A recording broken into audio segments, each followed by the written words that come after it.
Welcome to the past unveiled, a place where the past moves very slowly, where kings wrote letters that took months to arrive, and farmers counted the seasons, one gentle sunrise at a time.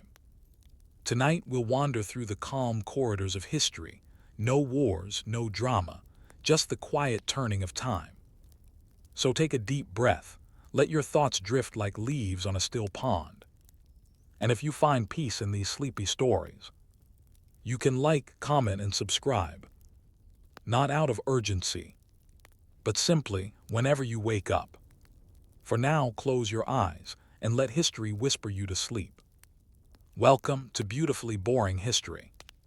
Now beginning. Story 1. The Seeds of Conflict, France, Indochina, and the Road to War. Long before American boots touched the soil of Vietnam, the conflict that would become the longest war in U.S. history had already taken root quietly, bureaucratically, and with colonial precision. In the late 19th century, French colonizers arrived in Southeast Asia not with tanks or helicopters, but with clipboards, missionaries, and colonial administrators. To understand the Vietnam War, you must start here. In the chalk-dry records of the French Indochina administration, in the forgotten offices of Saigon and Hanoi, and in the dusty streets where bicycles outnumbered soldiers. French Indochina was not one colony but a patchwork of territories: Vietnam, Laos, and Cambodia. For the French, Vietnam was the crown jewel, a land of rice, rubber, and revenue. The colonial economy was built not on innovation but exploitation. The land was parceled out into plantations and railroads, with Vietnamese peasants often working their own ancestral lands under foreign supervision. Taxes were heavy. French language and culture were imposed in schools. Vietnamese voices, especially those of the peasantry, were silenced, their daily struggles recorded only in economic reports, if at all. The average Vietnamese farmer in the 1920s lived in a thatched hut, harvested 2 rice crops a year, and paid taxes to 3 separate authorities: the French, the Vietnamese emperor, a ceremonial puppet, and local landlords. Their reward was subsistence if they were lucky, or hunger when the monsoon failed. The colonial system kept the elite in villas and the poor in debt. By 1930, more than 80% of Vietnamese were illiterate. Yet amid this oppression, something unexpected began to stir. In hidden village halls and narrow alleys, anti-colonial whispers gave rise to secret societies. The most significant of these was the Vietnamese Nationalist Party, VNQDD, formed in 1927 by urban intellectuals and returned students from France. Their plan: an armed uprising patterned loosely after the French Revolution. But their attempt, known as the Yen Bai Mutiny in 1930, was swiftly crushed by the French military. The leaders were executed and their movement seemingly extinguished, but the seeds had been planted. In the shadows of that failed revolt emerged a different kind of revolutionary, one who would study history as closely as he studied Marx. His name was Nguyen Ai Quoc, though you know him as Ho Chi Minh. He was a former kitchen assistant on French ships, a quiet observer at the Treaty of Versailles, and an exile who wandered from Paris to Moscow to China. By the 1930s, he was already beginning to draft the framework of a Vietnamese communist movement, distinct from both the elite nationalists and the imperial powers. In 1930, Ho Chi Minh helped form the Indochinese Communist Party, though it would remain largely underground for years. His rhetoric appealed not to elites, but to farmers and laborers, promising land reform and self-rule. French officials dismissed him as a foreign agitator, an exile whose time had passed.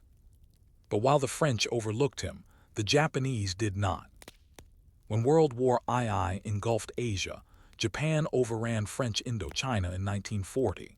They allowed the Vichy French to administrate in name, but real power shifted to Tokyo.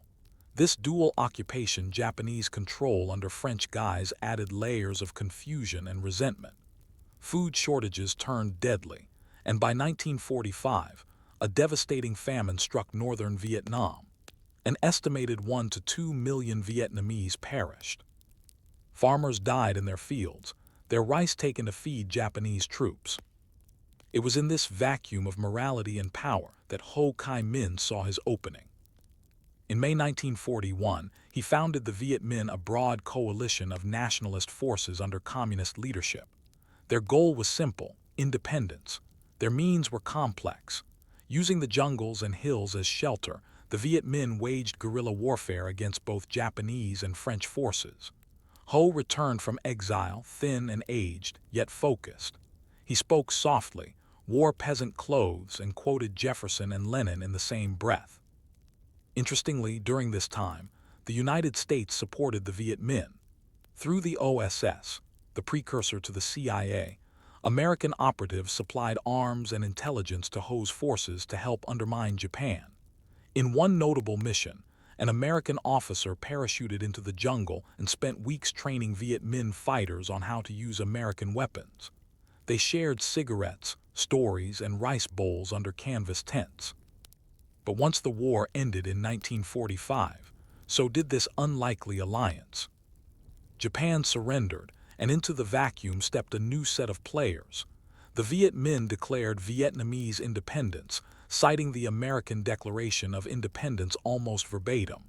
"All men are created equal," Ho began, speaking into a borrowed microphone on a makeshift stage in Hanoi. The crowd of thousands cheered. But the world powers were not listening. Instead of supporting Vietnamese independence, the Allies allowed the French to reoccupy their colony. British and Chinese forces helped facilitate the transition. For the Vietnamese people particularly, the Viet Minh, this was a betrayal, a returned colonial master in a new world order. Fighting broke out in the port city of Haiphong in 1946. A dispute over customs tariffs escalated into bombardment. The French shelled the city for hours. At least 6,000 civilians were killed, perhaps more. This marked the start of what the Vietnamese would call the First Indochina War. It would be a long, grinding conflict, full of strategic mistakes, sieges, and suffering. But it also marked a fundamental transformation, from colonial resistance to national revolution. And through it all, a question lingered over both Saigon and Washington. If a nation declares its independence, but no one listens, what happens next? The First Indochina War, 1946–1954, is often a footnote in the broader Vietnam conflict, overshadowed by the later American War.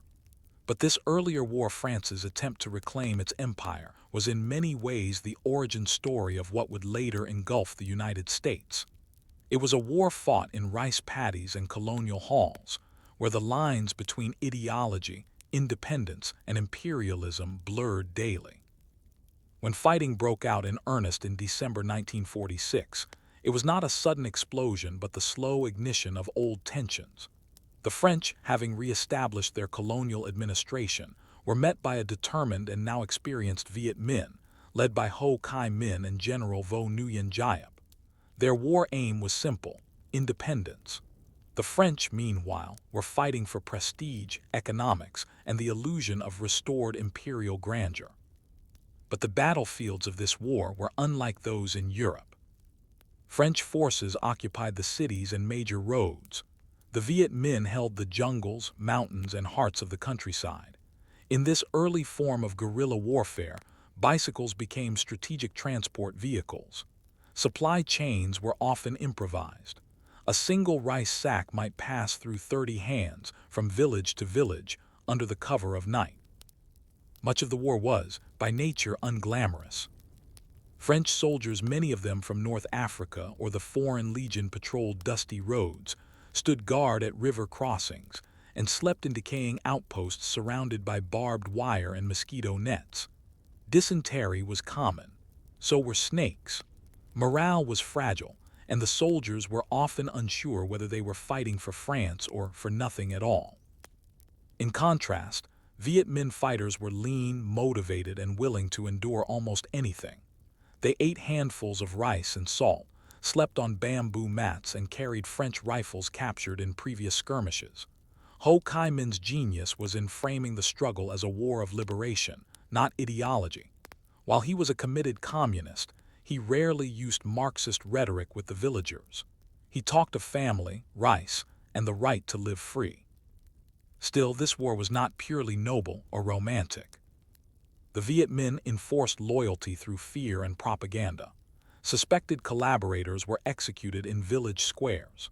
Landlords who resisted redistribution were denounced, sometimes publicly humiliated, sometimes disappeared. Every inch of land taken from the French had to be defended not only from return but from within. The countryside was a chessboard of conflicting loyalties, some to the French, some to the Viet Minh, and many simply to survival. In the cities, colonial life continued in a strange state of denial. French civil servants still drank wine on balconies in Saigon. Schools still taught in French. Meanwhile, in the north, the Viet Minh dug tunnels, mapped out routes through mountain passes, and built an underground state complete with taxes, education programs, and mobile medical units. Many American observers in the late 1940s underestimated the sophistication of this growing movement. It was not a band of rebels, it was a state in the making. By 1949, the war reached a turning point. Two global events reshaped the dynamics: the communist victory in China and the start of the Korean War in 1950. Suddenly, Vietnam was no longer just a colonial dispute. It was seen as a key front in the global battle between capitalism and communism. The Cold War had arrived in Indochina. The United States, until now mostly uninvolved, began to take notice. American policymakers feared a domino effect in Asia. If Vietnam fell to communism, would Laos be next? Then Cambodia, then Thailand. With this logic, Washington began providing significant military and financial aid to the French. By 1954, the U.S. was paying roughly 80% of France's war costs in Indochina. It was a proxy war in all but name. But the money could not solve what was fundamentally a colonial problem. The French were fighting a 20th century insurgency with 19th century tactics. They built outposts, controlled cities, and launched periodic sweeps into the countryside. The Viet Minh, meanwhile, lived off the land, retreated when pressed, and attacked when least expected. Villagers knew the sound of French trucks long before they arrived. Warning drums would beat from hamlet to hamlet. Still, the war dragged on with grim tenacity. One of the more overlooked aspects of the First Indochina War was the role of women. In Viet Minh territory, women worked as couriers, cooks, medics, and even combatants. Entire villages were organized into logistics networks. A girl might carry coded messages sewn into her áo đay, traditional Vietnamese dress, or rice baskets balanced on poles. Elderly women often scouted troop movements under the guise of collecting firewood. The French, despite their superior weaponry, struggled to maintain morale. Casualties mounted, drafts expanded. Many of the soldiers in the late stages of the war were young, inexperienced, and exhausted. Letters home spoke of endless rain, unforgiving terrain, and the constant fear of ambush. Jungle rot claimed as many as bullets. Meanwhile, the Viet Minh built up their capabilities with Chinese support. General Giap, ever the strategist, began preparing for something larger than ambushes and sabotage. He envisioned a decisive battle, a set-piece engagement that would force the world to acknowledge Vietnamese resolve. That opportunity came in 1954, in a remote valley near the Laotian border, known to few outsiders but familiar to hill tribes and opium traders. Dien Bien Phu. The French planned to lure the Viet Minh into open battle by establishing a fortified base in the valley. They believed they could dominate from the air, supply by parachute, and hold firm against any siege. They underestimated Giap. Over the course of months, Viet Minh forces, many of them peasants, carried artillery up mountains by hand, dismantling guns into pieces and hauling them through jungle trails. They dug trenches, camouflaged positions, and created a massive web of firepower around the French base. By the time the French realized the trap, it was too late. The Battle of Dien Bien Phu would become a symbol of anti-colonial resistance and strategic brilliance. It would also become a warning one that would echo in Pentagon halls years later. But as that battle loomed, one question still hovered over every strategy session and every muddy village path. How many more years, how many more lives, before anyone admitted that the war could not be won? In the spring of 1954, the fate of the French colonial empire in Indochina came to rest in a remote valley surrounded by steep mountains and thick jungle Dien Bien Phu. From a military map, it might have looked promising, a flat basin perfect for an airstrip, encircled by a string of fortified positions. To the French, it offered a chance to lure the Viet Minh into a conventional engagement, to draw them out of the shadows and crush them with superior firepower. But Dien Bien Phu would become something else entirely. Not just a battle, but a turning point in world history. A fortress in the valley. The French had codenamed the hills surrounding the base with female names: Anne-Marie, Beatrice, Claudine, Dominique. Each of these outposts was supposed to serve as a defensive point in the broader fortified camp. Inside the valley, engineers built airstrips, command centers, and ammunition depots. French forces, many from the elite Foreign Legion, settled in for what they assumed would be a brief but decisive confrontation. They did not anticipate the scale or the patience of the Viet Minh. From the surrounding highlands, General Vo Nguyen Giap had been preparing for months. His troops, often shoeless, malnourished, and young, hauled artillery up jungle paths, carving roads through the mountains and building gun emplacements hidden beneath the canopy. The French thought the jungle was too dense, too steep for heavy artillery. They were wrong. By March 1954, Giap had ringed the entire valley with firepower. More than 50,000 Viet Minh troops encircled the roughly 13,000 French defenders. Trenches began to snake toward the French positions, hundreds of miles of hand-dug channels that brought the Viet Minh closer each night. Then came the first shells. On March 13, 1954, the Battle of Dien Bien Phu officially began. The Viet Minh opened with a brutal artillery barrage on the French position named Beatrice. Within hours, the entire outpost was overrun. French soldiers, surprised by the accuracy and volume of fire, scrambled for cover. Air support was limited. Weather conditions worsened. The French had miscalculated nearly everything.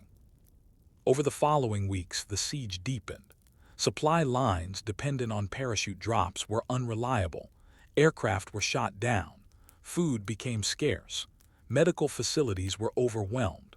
The monsoon rains turned the ground into a swamp, and wounded soldiers lay in waterlogged trenches under constant fire. Disease spread. Malaria, dysentery, and trench foot claimed the weak and wounded. The Viet Minh, for their part, suffered immense casualties, but they persisted, inching their trenches closer to the French perimeter. Giap had chosen a strategy of prolonged encirclement rather than direct assault, a decision that wore down the French mentally and physically. Inside the French command post, General Christian de Castries remained defiant, yet his authority was slipping. Communications with Hanoi became erratic. Morale among the troops collapsed. Some questioned why they were still fighting. Others accepted death with quiet resignation. The last stronghold to fall was the central bunker at Alien II, stormed by Viet Minh troops on May 6, after weeks of fighting. On May 7, 1954, the French garrison surrendered. It was not just a military defeat. It was an end to French illusions, an end to 80 years of colonial domination, and the beginning of something far larger. A new map of Asia. The fall of Dien Bien Phu shocked the world. In France, the defeat caused national embarrassment and political crisis. Many questioned why the government had poured resources into a war so far away with so little popular support. The myth of French imperial invincibility crumbled. Within weeks, the French government fell, and pressure mounted for peace.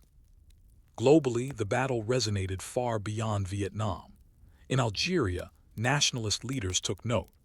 If peasants in Vietnam could defeat a colonial army, why not the FLN in North Africa?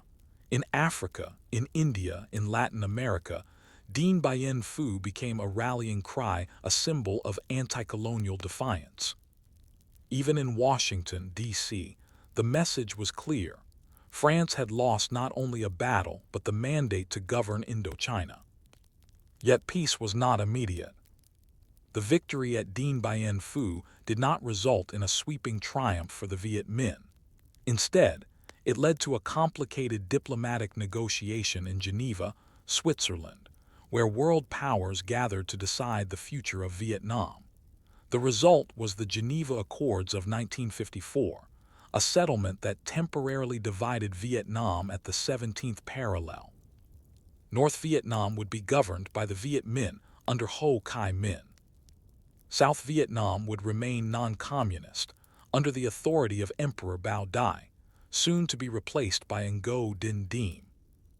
National elections were promised in 1956 to reunify the country. But as history would show, those elections never happened. The United States, suspicious of communist expansion, began to increase its involvement. American advisors, money, and support flowed into South Vietnam. The Cold War logic that had begun during the First Indochina War now accelerated. The dominoes were lining up, and Washington was preparing to stop them from falling. Human stories forgotten. Amid the high politics, the soldiers and villagers who had survived Dien Bien Phu quietly went home or tried to. Some French prisoners, captured at Dien Bien Phu, were marched hundreds of miles through the mountains to prison camps in the north. Many died along the way from illness, exhaustion, or untreated wounds. Those who survived endured harsh conditions for months before finally being released after the Geneva settlement. For the Viet Minh, the cost of victory had been staggering tens of thousands dead, wounded, or crippled. The victory was real, but it came at the price of a generation. And yet many of them saw it as a necessary step toward independence, a sacrifice made not in vain, but for the birth of a nation. Civilians, meanwhile, faced a divided country. Thousands of families were split across the 17th parallel. Some fled north, others south, fearing retaliation or forced conversion. What followed was one of the largest displacements in Southeast Asia since World War II. Villages were emptied, temples left behind, old graves untended. And the question of Vietnam's future, once so close to resolution, remained suspended. A war not yet over.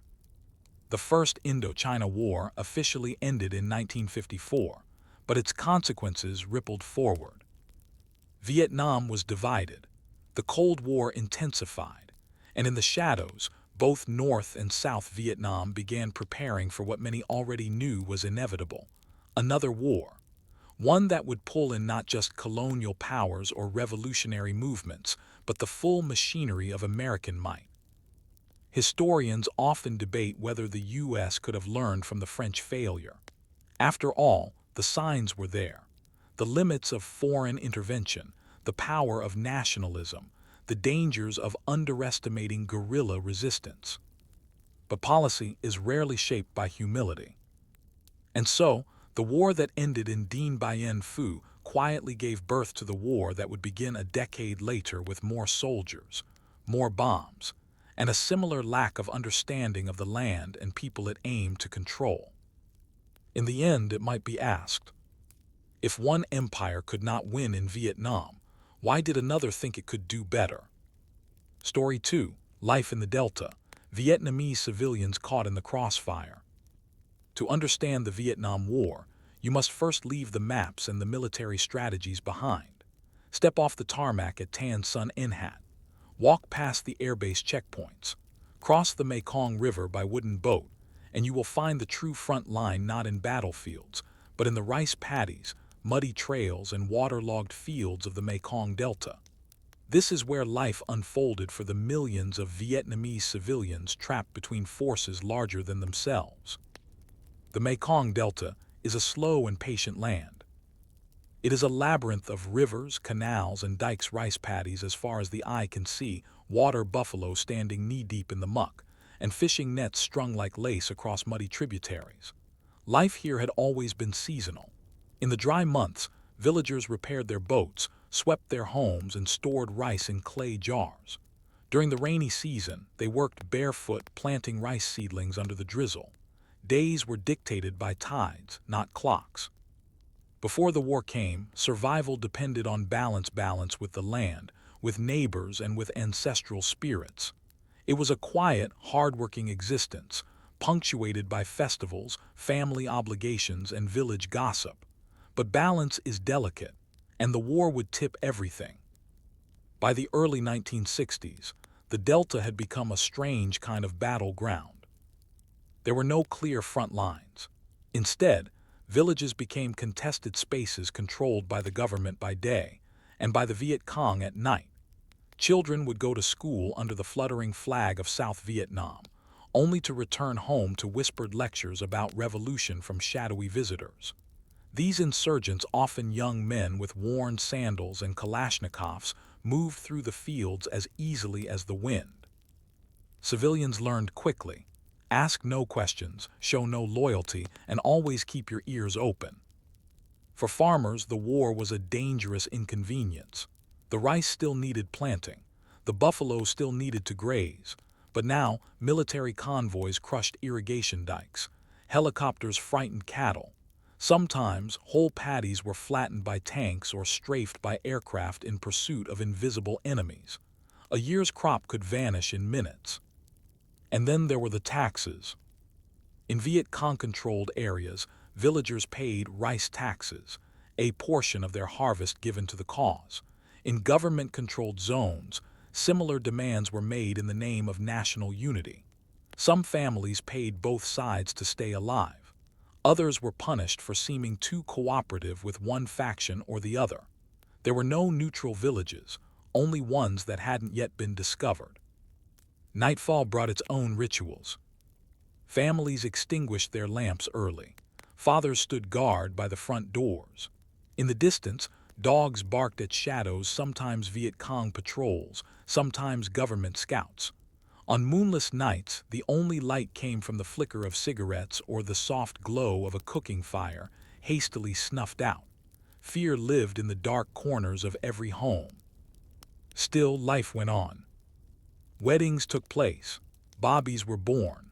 Elders died and were buried according to tradition, though sometimes hurriedly if shelling came too close. Monks offered blessings at temples with cracked tiles.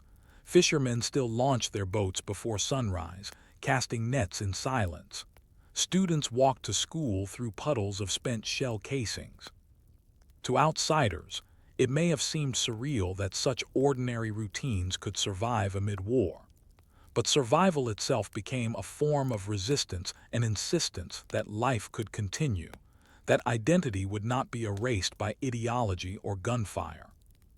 But the war crept in regardless. One of the most destabilizing programs introduced by the South Vietnamese government, often backed by U.S. advisors, was the Strategic Hamlet Program. Between 1961 and 1963, thousands of rural villagers were relocated into fortified compounds, surrounded by barbed wire and trenches. The idea was to isolate them from Viet Cong influence. In practice, it often had the opposite effect. Villagers resented being forced from their ancestral lands. The new hamlets lacked basic amenities: no wells, no temples, and little farmland. Some refused to go. Others fled at night, returning to their old homes to tend to crops or perform rituals at family graves. To many, the barbed wire felt less like protection and more like imprisonment. Viet Cong propaganda capitalized on this resentment. Leaflets were dropped. Radios played revolutionary songs. Young men slipped into hamlets to speak quietly with farmers and elders, offering promises of land reform and true independence. In a war fought largely over hearts and minds, such simple gestures had profound effect. And then there was Agent Orange. Starting in 1961, American aircraft began spraying herbicides over large portions of the Delta and other rural areas.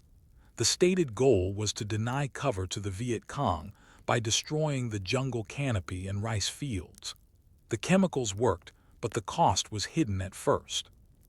The forests died, the fish disappeared, crops turned yellow and shriveled in the sun, children were born with strange deformities, skin rashes spread, but few villagers understood what was happening.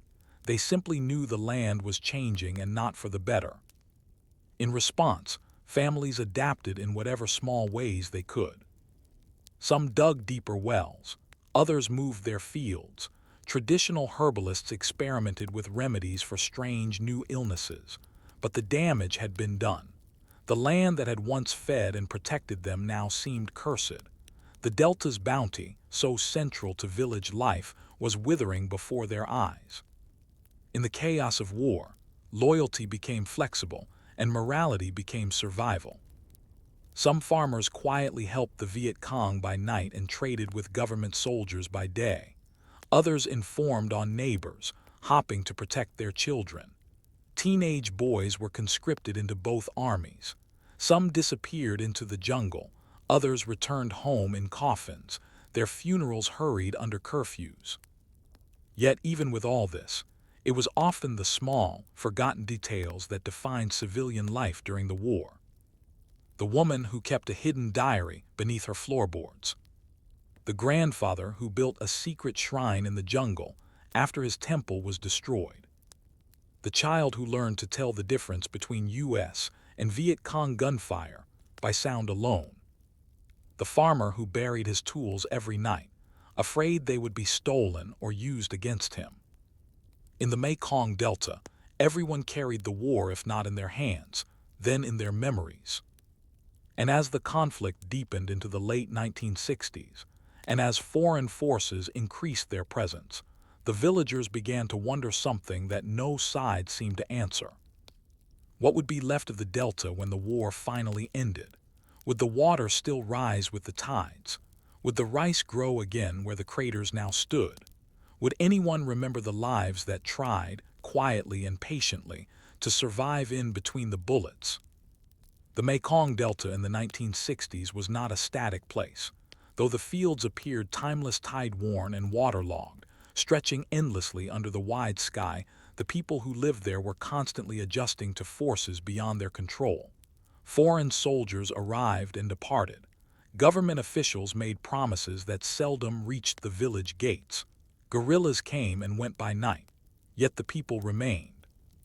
And with them remained one of the most complicated, deeply personal aspects of the Vietnam War: loyalty. Flags in the wind. In theory, the Delta was part of South Vietnam, governed by Saigon. But in practice, authority was fluid. A village might fly the yellow and red flag of the Republic of Vietnam on a Monday, only to host a Viet Cong funeral by Wednesday. Political allegiance was not about ideology, it was about survival. For many, loyalty followed the rice harvest, the safety of children, or the proximity of rifles. If a South Vietnamese soldier offered food and protection, he earned the villagers' trust. If a Viet Cong cadre helped repair a dike or mediated a land dispute, he became part of the community. But if either abused power, looted a home, humiliated an elder, or harmed a child, their flag became another symbol of betrayal. These shifting allegiances were not acts of betrayal in the traditional sense. They were negotiations of survival. A family could not feed itself on ideology. A mother could not shield her children with slogans. When soldiers left and helicopters vanished into the horizon, villagers were left to deal with the aftermath: broken fences, burned crops, unexploded ordnance in the fields.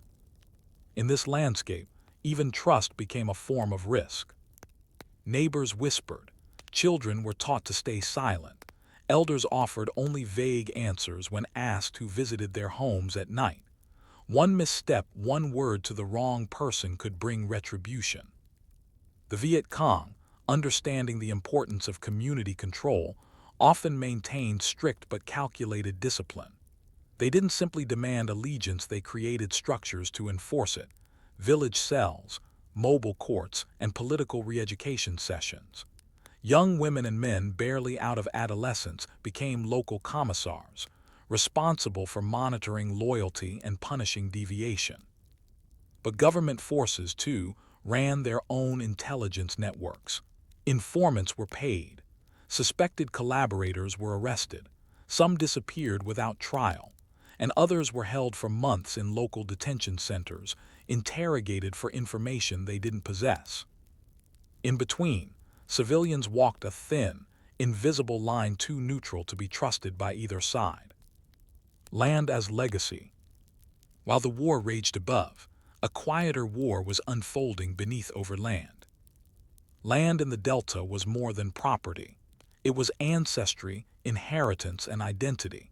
It was where great-grandparents were buried and where rice fields had been tilled for generations. To own land was to have a place in the world. To lose it was to lose everything. For decades, the majority of rural land in Vietnam was concentrated in the hands of a few powerful landlords. Tenants worked the land, paid rent in rice, and lived under threat of eviction. The French colonial system had reinforced this inequality, using land ownership as a tool of control. By the 1950s, these landlords were often aligned with the Saigon elite, many of whom lived far from the fields they technically owned. The Viet Cong, following communist doctrine and centuries-old resentment, promised land redistribution. They seized properties from absentee landlords, divided it among the poor, and burned the old land records. In some villages, this brought real change. Families who had labored under debt were suddenly free. Elders who had never owned land planted rice in their own names. But the process was not always peaceful. Accusations flew. Some landlords were executed after village trials. Others fled to cities or government-controlled areas. Long-standing feuds were rekindled under the banner of revolution. And in some cases, opportunists used the chaos to grab land from weaker neighbors. Meanwhile, the South Vietnamese government also attempted land reform, particularly under President Ngo Dinh Diem's early administration. But progress was slow, mired in bureaucracy, corruption, and resistance from powerful landowners. For many villagers, the government's promises of reform felt hollow compared to the immediacy of the Viet Cong's actions. So once again, loyalty followed results. A farmer whose debts were erased by the Viet Cong was unlikely to side with a government that offered only forms to fill out. And if that same farmer was later arrested by South Vietnamese forces for associating with communists, he might find himself shifting allegiance again, not out of belief, but necessity. The burden of sons. As the war deepened, more and more sons were pulled into combat willingly or not. Recruitment in the Delta was aggressive on all sides. The South Vietnamese government instituted conscription, sweeping through villages with trucks and clipboards. Young men were given days or hours to report. Some were taken at gunpoint. Others volunteered out of a sense of duty or the hope of earning a salary. Viet Cong recruiters, meanwhile, operated more subtly. Cadres visited homes quietly, speaking to families about the need for liberation and sacrifice. Often, they appealed to personal grievances: a cousin killed in a government raid, a family displaced by strategic hamlet relocation. Some joined willingly, others reluctantly, and some had no say at all. It was not uncommon for a village to have brothers fighting on opposite sides, one in a government uniform patrolling roads for convoys, another in black pajamas moving silently through the forest. Letters home became rare, and when they arrived, were read with both pride and dread. Mothers learned not to ask too many questions. And yet in their hearts, they carried a quiet, ceaseless anxiety, not only for their sons' lives, but for what those sons were becoming: killers, rebels, traitors, or victims. In a land where filial piety was a sacred duty, this moral uncertainty was almost too much to bear. Funerals became more frequent, though not always possible. Some bodies never returned. Others came in wooden boxes hastily nailed shut. A family might receive a flag, or a photograph, or nothing at all. In some cases, burial rites were performed over empty graves. Monks were summoned to chant for souls lost somewhere in the jungle. Grief, like loyalty, became deeply private. Daily life disrupted. Amid all this, daily life carried on but distorted. Teachers taught in half-destroyed schools, using old French textbooks. Doctors improvised medicine from herbs and donated supplies. Children studied by candlelight if the fighting wasn't too close. Markets opened late, closed early, and always watched the sky. One of the unspoken rules of life in the Delta was preparedness. Every family had a plan for when the shooting started. Mothers taught children to hide under floorboards or behind earthen stoves. Water jars were kept filled. Rice was stored in multiple locations, some hidden, in case of looting. Families buried valuables in the garden or inside bamboo poles. There was no such thing as peace, only the spaces between conflict. And even then, the silence could be ominous. Villagers often said they feared quiet more than gunfire. At least when there was shooting, they knew where the danger was. Silence meant someone was watching, waiting. And so, the people of the Delta survived. Not with weapons or politics, but with resilience, ritual, and routine. The simple act of tending a rice paddy became a statement of endurance. The sharing of a meal, no matter how small, became a ceremony of defiance against a world unraveling. But as the war dragged on, and as more villages were erased from maps, one question lingered in the hearts of the survivors. In a war where everyone demands your loyalty, but no one offers protection, what does it mean to belong? By the time American forces began their gradual withdrawal in the early 1970s, the Mekong Delta had already been transformed not just physically, but spiritually. Fields once rich with promise were scarred by bomb craters. Villages that had stood for centuries were erased, their names spoken only in memory. The rivers still flowed and the rain still came, but everything beneath the surface had changed. And the people, those who had endured the endless tightrope of loyalty, land, and loss, were left to make sense of what remained. The final days of uncertainty. As U.S. troops began pulling out after the signing of the Paris Peace Accords in 1973, many villagers were left confused, even betrayed. Some had worked with American forces as interpreters, cooks, porters, or laborers. Others had cautiously aligned with the Army of the Republic of Vietnam, ARVN. Now, with foreign soldiers vanishing and Saigon's control weakening, villagers felt exposed. The war hadn't ended, only the audience had changed. The Viet Cong, emboldened and re-energized, returned in force across much of the Delta. For many, this brought a long-awaited shift in power. Others feared retribution. Whispers of blacklists and re-education camps spread like smoke through the rice paddies. Parents burned photographs, old identification cards, and documents that tied them to the previous regime. In some hamlets, families fled north, believing a unified Vietnam would mean peace. In others, they buried keepsakes in the earth, metals, radios, Bibles, uniforms, symbols of lives they no longer dared claim. But not everyone had the means or the will to leave. Most stayed. They tended their fields with a new kind of silence, one that spoke of things never said, of allegiances never confirmed. It was safer to forget or pretend to forget than to be remembered incorrectly. Reunification and reckoning. On April 30, 1975, Saigon fell. The war, as it had been known, was over. Vietnam was unified under the Socialist Republic of Vietnam. In the Delta, flags changed overnight. Propaganda posters appeared on village walls. Officials came with clipboards and lectures. They talked of national healing, of agricultural reform, of brotherhood. But for many civilians, especially those in the South, reunification felt more like occupation. The the new government initiated sweeping reforms. Land was once again redistributed, often revering the Viet Cong's wartime promises. Small landowners, many of whom had gained property through earlier reforms, were told to surrender their fields to new cooperatives. Resistance was quiet but real. Some villagers pretended to cooperate while maintaining secret plots. Others acquiesced outwardly but cursed the changes under their breath. More troubling were the re-education camps. Former ARVN soldiers, civil servants, teachers, and anyone suspected of collaborating with the Americans or Saigon government were summoned for brief study sessions. These sessions lasted months, even years.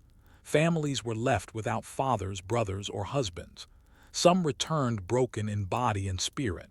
Others never returned at all. Women became heads of households, tending to farms, raising children, and navigating a new system that often punished the very people who had kept villages running during the war. Yet still, life in the Delta endured. Ghosts in the fields. What followed the war was not peace exactly, but an absence of violence, a kind of stillness filled with memory. The Mekong Delta returned to farming, fishing, and prayer. Children went back to school. Monks resumed their chants in rebuilt temples. But beneath the quiet surface, trauma settled like sediment. In some villages, families refused to discuss the war. Names were not mentioned. Allegiances were left ambiguous. In others, stories were passed down with careful phrasing.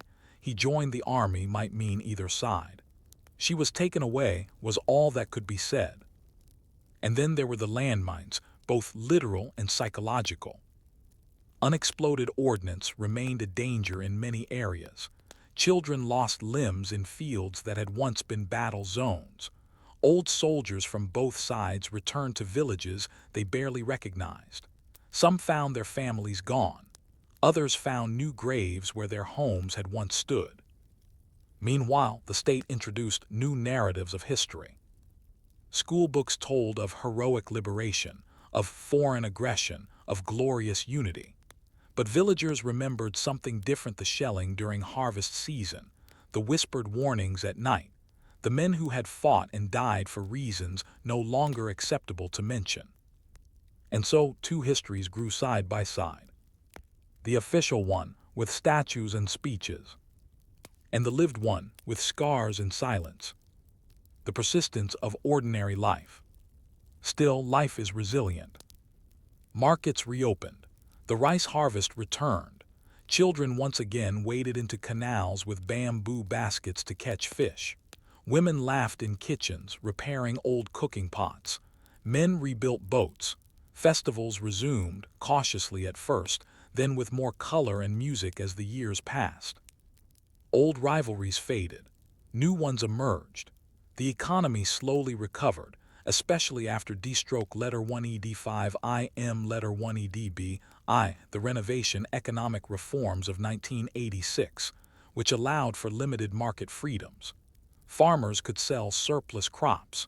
Young people began migrating to cities, returning home with radios, clothing, and new ideas.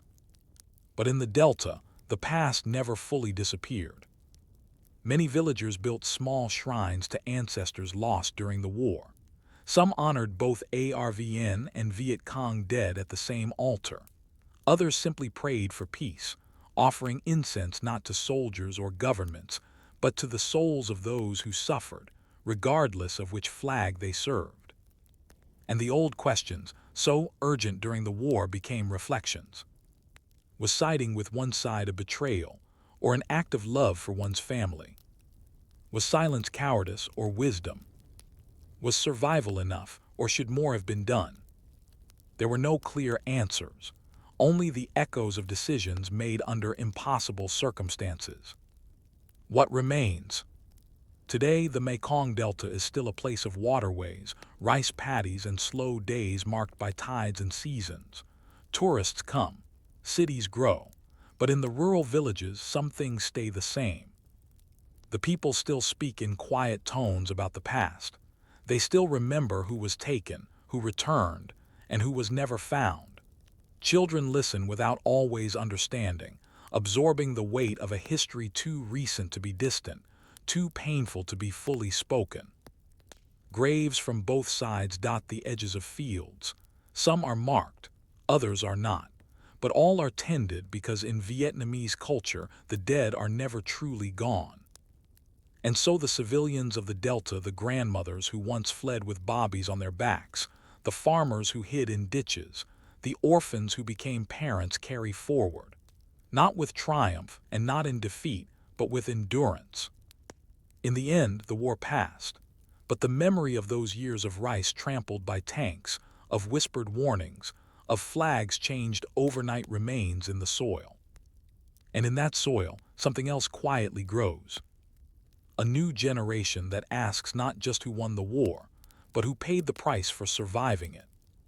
Story 3: The Advisors, America's First Footsteps into Vietnam. Before there were combat troops, before there were helicopters slicing through jungle skis and nightly broadcasts of burning villages, there were advisors. American men in uniform, but not in battle, at least not officially.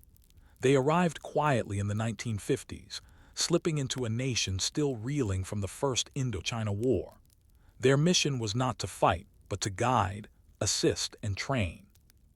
And yet, in the Mekong Delta, in the Central Highlands, and in the barracks of Saigon, the lines between advice and action would blur quickly. The American presence in Vietnam didn't begin with escalation. It began with handshakes, reports, and promises. From aid to advisors.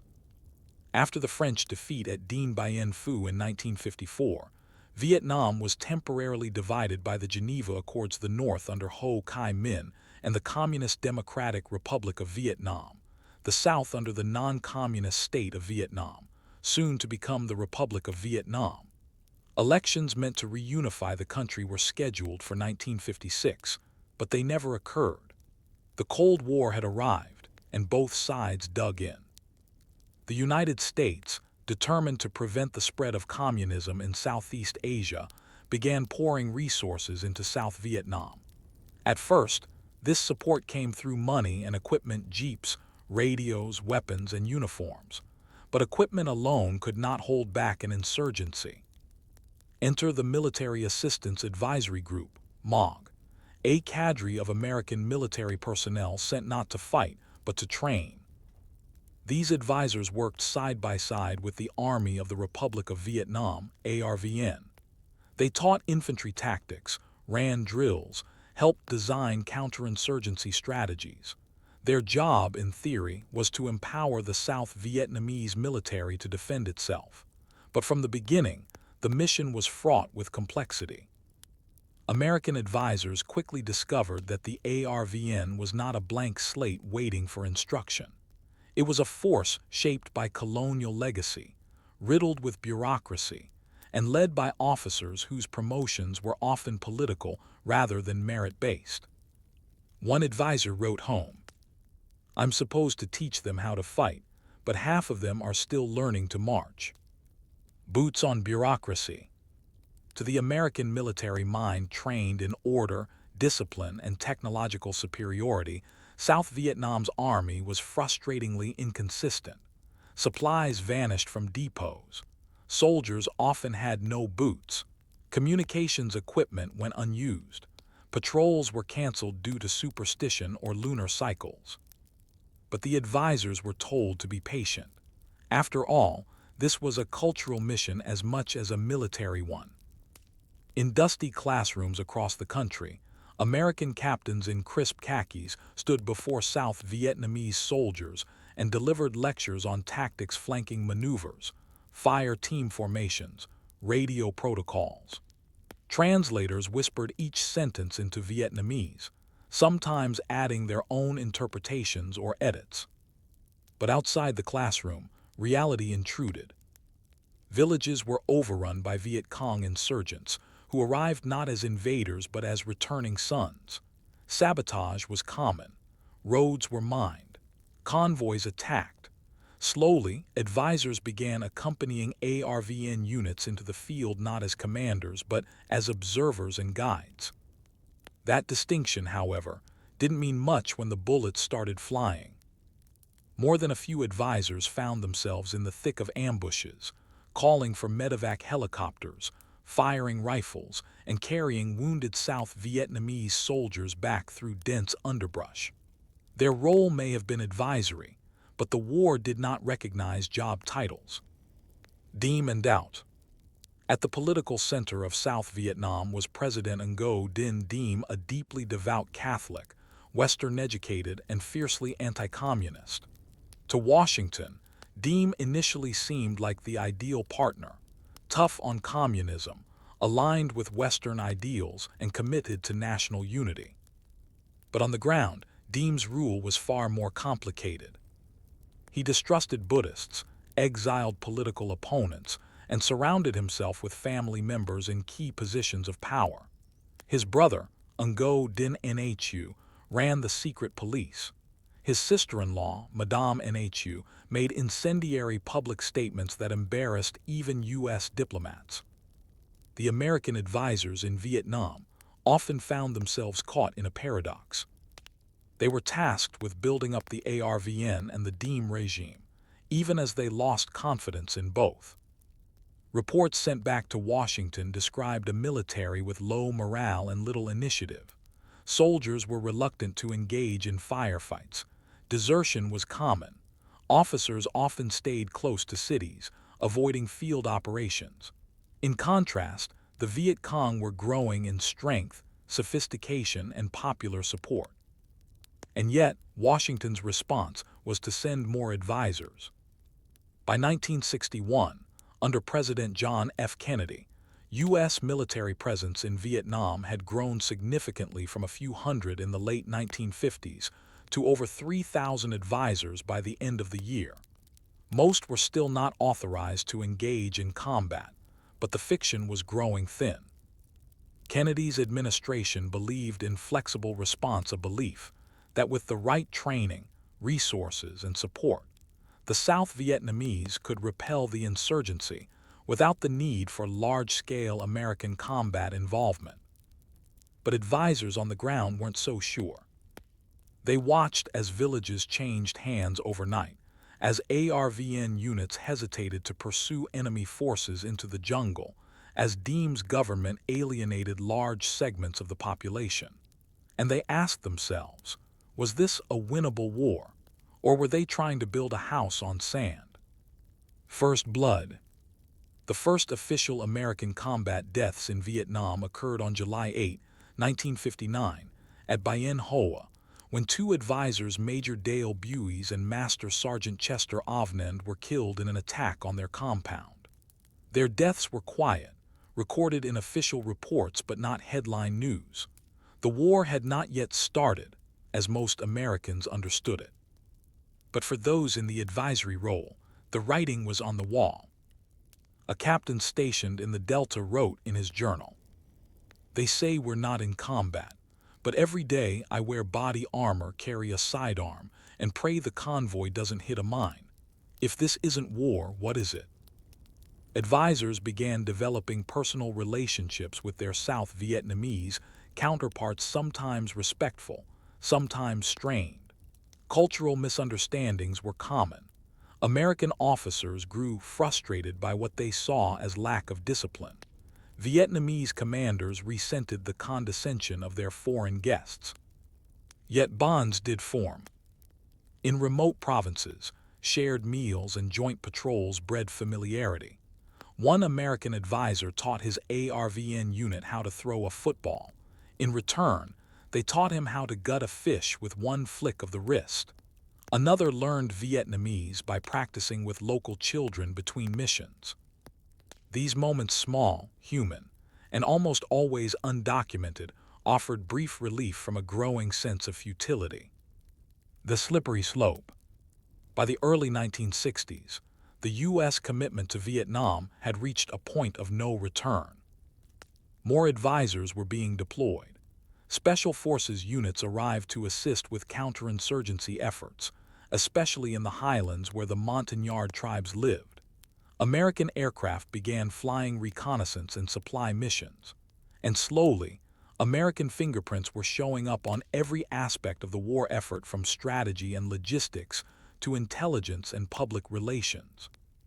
But back home, the public still saw Vietnam as a small, obscure corner of the Cold War chessboard. Few understood the significance of what was happening. Even fewer could find the country on a map.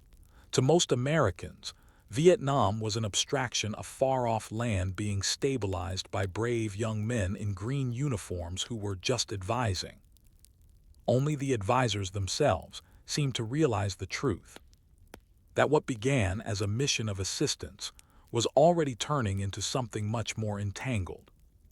And every night, as they lay on cots inside sandbagged compounds, listening to insects buzz and distant gunfire echo across rice fields, they wondered quietly, if we are not here to fight, then why do we keep coming closer to the front lines? By 1962, the American advisor in Vietnam was no longer a novelty. He had become a fixture assigned to rural outposts, working closely with South Vietnamese military commanders, sometimes living among villagers. His official title remained advisor, but the line between guidance and participation was now impossible to distinguish. The battlefield had no clear edges, the enemy wore no uniform, and advice, it turned out, was not enough. Counterinsurgency 101. In Washington, the word of the hour was counterinsurgency. The Kennedy administration, informed by earlier Cold War conflicts in the Philippines, Greece, and Latin America, viewed Vietnam as a laboratory for unconventional warfare. The enemy was not just the Viet Cong, but poverty, illiteracy, and ideology. The advisor's job was as much about nation building as it was about military support. So, American advisors were given not only maps and rifles, but manuals. They were expected to train local forces to conduct patrols, secure villages, gather intelligence, and win hearts and minds. Advisors taught classes on ambush tactics, marksmanship, radio communication, and first aid. They brought in pamphlets, radios, seeds, tools, and vaccines. They helped build schools and wells, often under fire or the threat of ambush. In theory, it was a holistic mission. In practice, it was messy and improvised. Many ARVN units lacked even the basics. Boots were scarce. Ammunition was rationed. Soldiers often arrived late, poorly fed, or already defeated in spirit. Advisors tried to instill motivation, but cultural and political barriers persisted. Some ARVN commanders, appointed through nepotism or regional connections, resented American oversight. Others ignored advice entirely. An advisor stationed in the Central Highlands wrote in frustration, "I spend 2 hours explaining a night patrol strategy. The colonel nods. Then he sends his men out at noon in broad daylight. We lose too." Language, too, was a constant hurdle. While interpreters were provided, they were often young, poorly trained, or had their own agendas. Subtle meaning was lost in translation. A warning about an ambush might be diluted into a vague suggestion. Misunderstandings cost lives. Yet despite all this, some advisors adapted. Those who stayed longest months or even years learned how to operate within the local rhythm. They ate local food, picked up bits of the language, learned which customs mattered, and which ones could be set aside. Some lived with ARVN units in basic jungle camps, suffering the same leeches, monsoons, and mosquito-borne illnesses. Others were stationed at strategic hamlets, the cornerstone of a U.S.-backed program to separate civilians from insurgents. In theory, these hamlets would create safe zones, complete with schools, fences, and militias. In reality, they were often poorly located, poorly defended, and deeply resented by locals forced to abandon ancestral lands. The advisors, often caught in the middle, did their best to sell the program, patch the holes, and keep tempers from flaring, but they could sense the unease. One wrote, "We build a fence around a village and call it secure, but the people don't feel secure, they feel watched." First contact with the enemy. Though not officially combatants, advisors found themselves under fire with increasing frequency. In the dense jungles of the Delta, in the forests of Quang and Gai, in the hills of Pleiku, advisors were embedded with ARVN platoons on search and destroy missions. Often outnumbered and outgunned, they encountered ambushes, sniper fire, and booby traps. The Viet Cong, familiar with the terrain, used guerrilla tactics, mines disguised as soda cans, tripwires hidden in grass, false trails leading to kill zones. Advisors were trained in infantry tactics, but few had experience with this type of war. Survival came down to quick thinking, intuition, and luck. When units were ambushed, American advisors often took charge despite rules limiting direct command. One such incident occurred in 1963 in the Mekong region. An ARVN company walked into an L-shaped ambush. The Vietnamese commander froze. The advisor, a young lieutenant from Iowa, grabbed the radio, called for support, and organized a retreat through a rice paddy under fire. He carried 2 wounded soldiers on his back. For his actions, he was later awarded the Silver Star. Officially, he was still an advisor. Such moments were common: unofficial command, unofficial firefights, and very real casualties. By the mid-1960s, the casualty lists told the truth that policy would not. Advisors were dying in battle zones, not behind desks. Civilian lives, military eyes. Advisors also operated in civilian spheres, working with local officials, provincial leaders, and police forces. This dimension of their mission, often overlooked in history books, was vital to the American strategy of pacification. The U.S. government believed that security without governance was meaningless. So, advisors sat in on village council meetings, helped organize local elections, advised on rice storage and flood control. They even distributed radios tuned to government broadcasts and helped set up rural police checkpoints. But many advisors reported the same issue: corruption. In one province, rice intended for refugees was sold on the black market. In another, aid money disappeared into the hands of local warlords.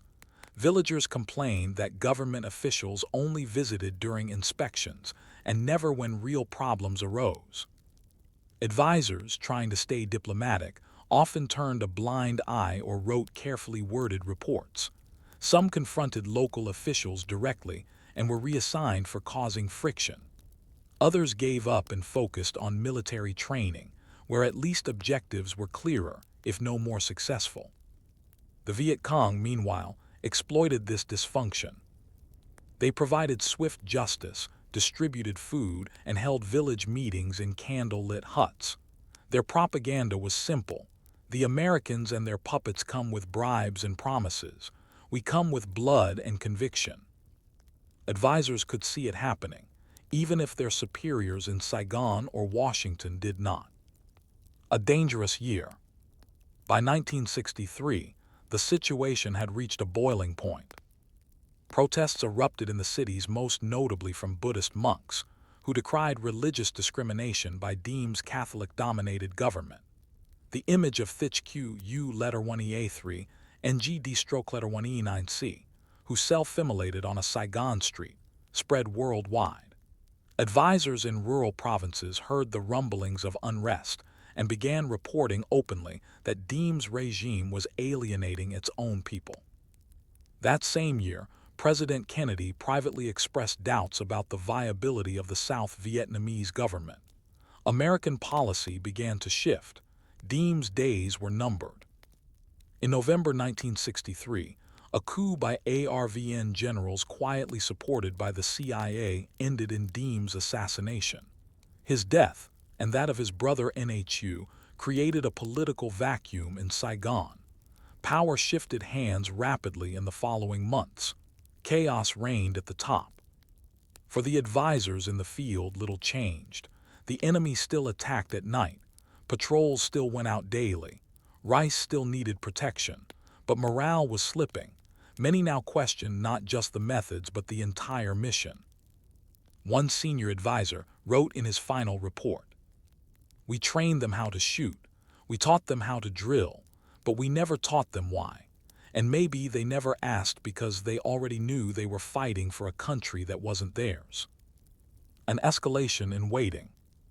As 1964 began, President Lyndon B. Johnson inherited a simmering crisis.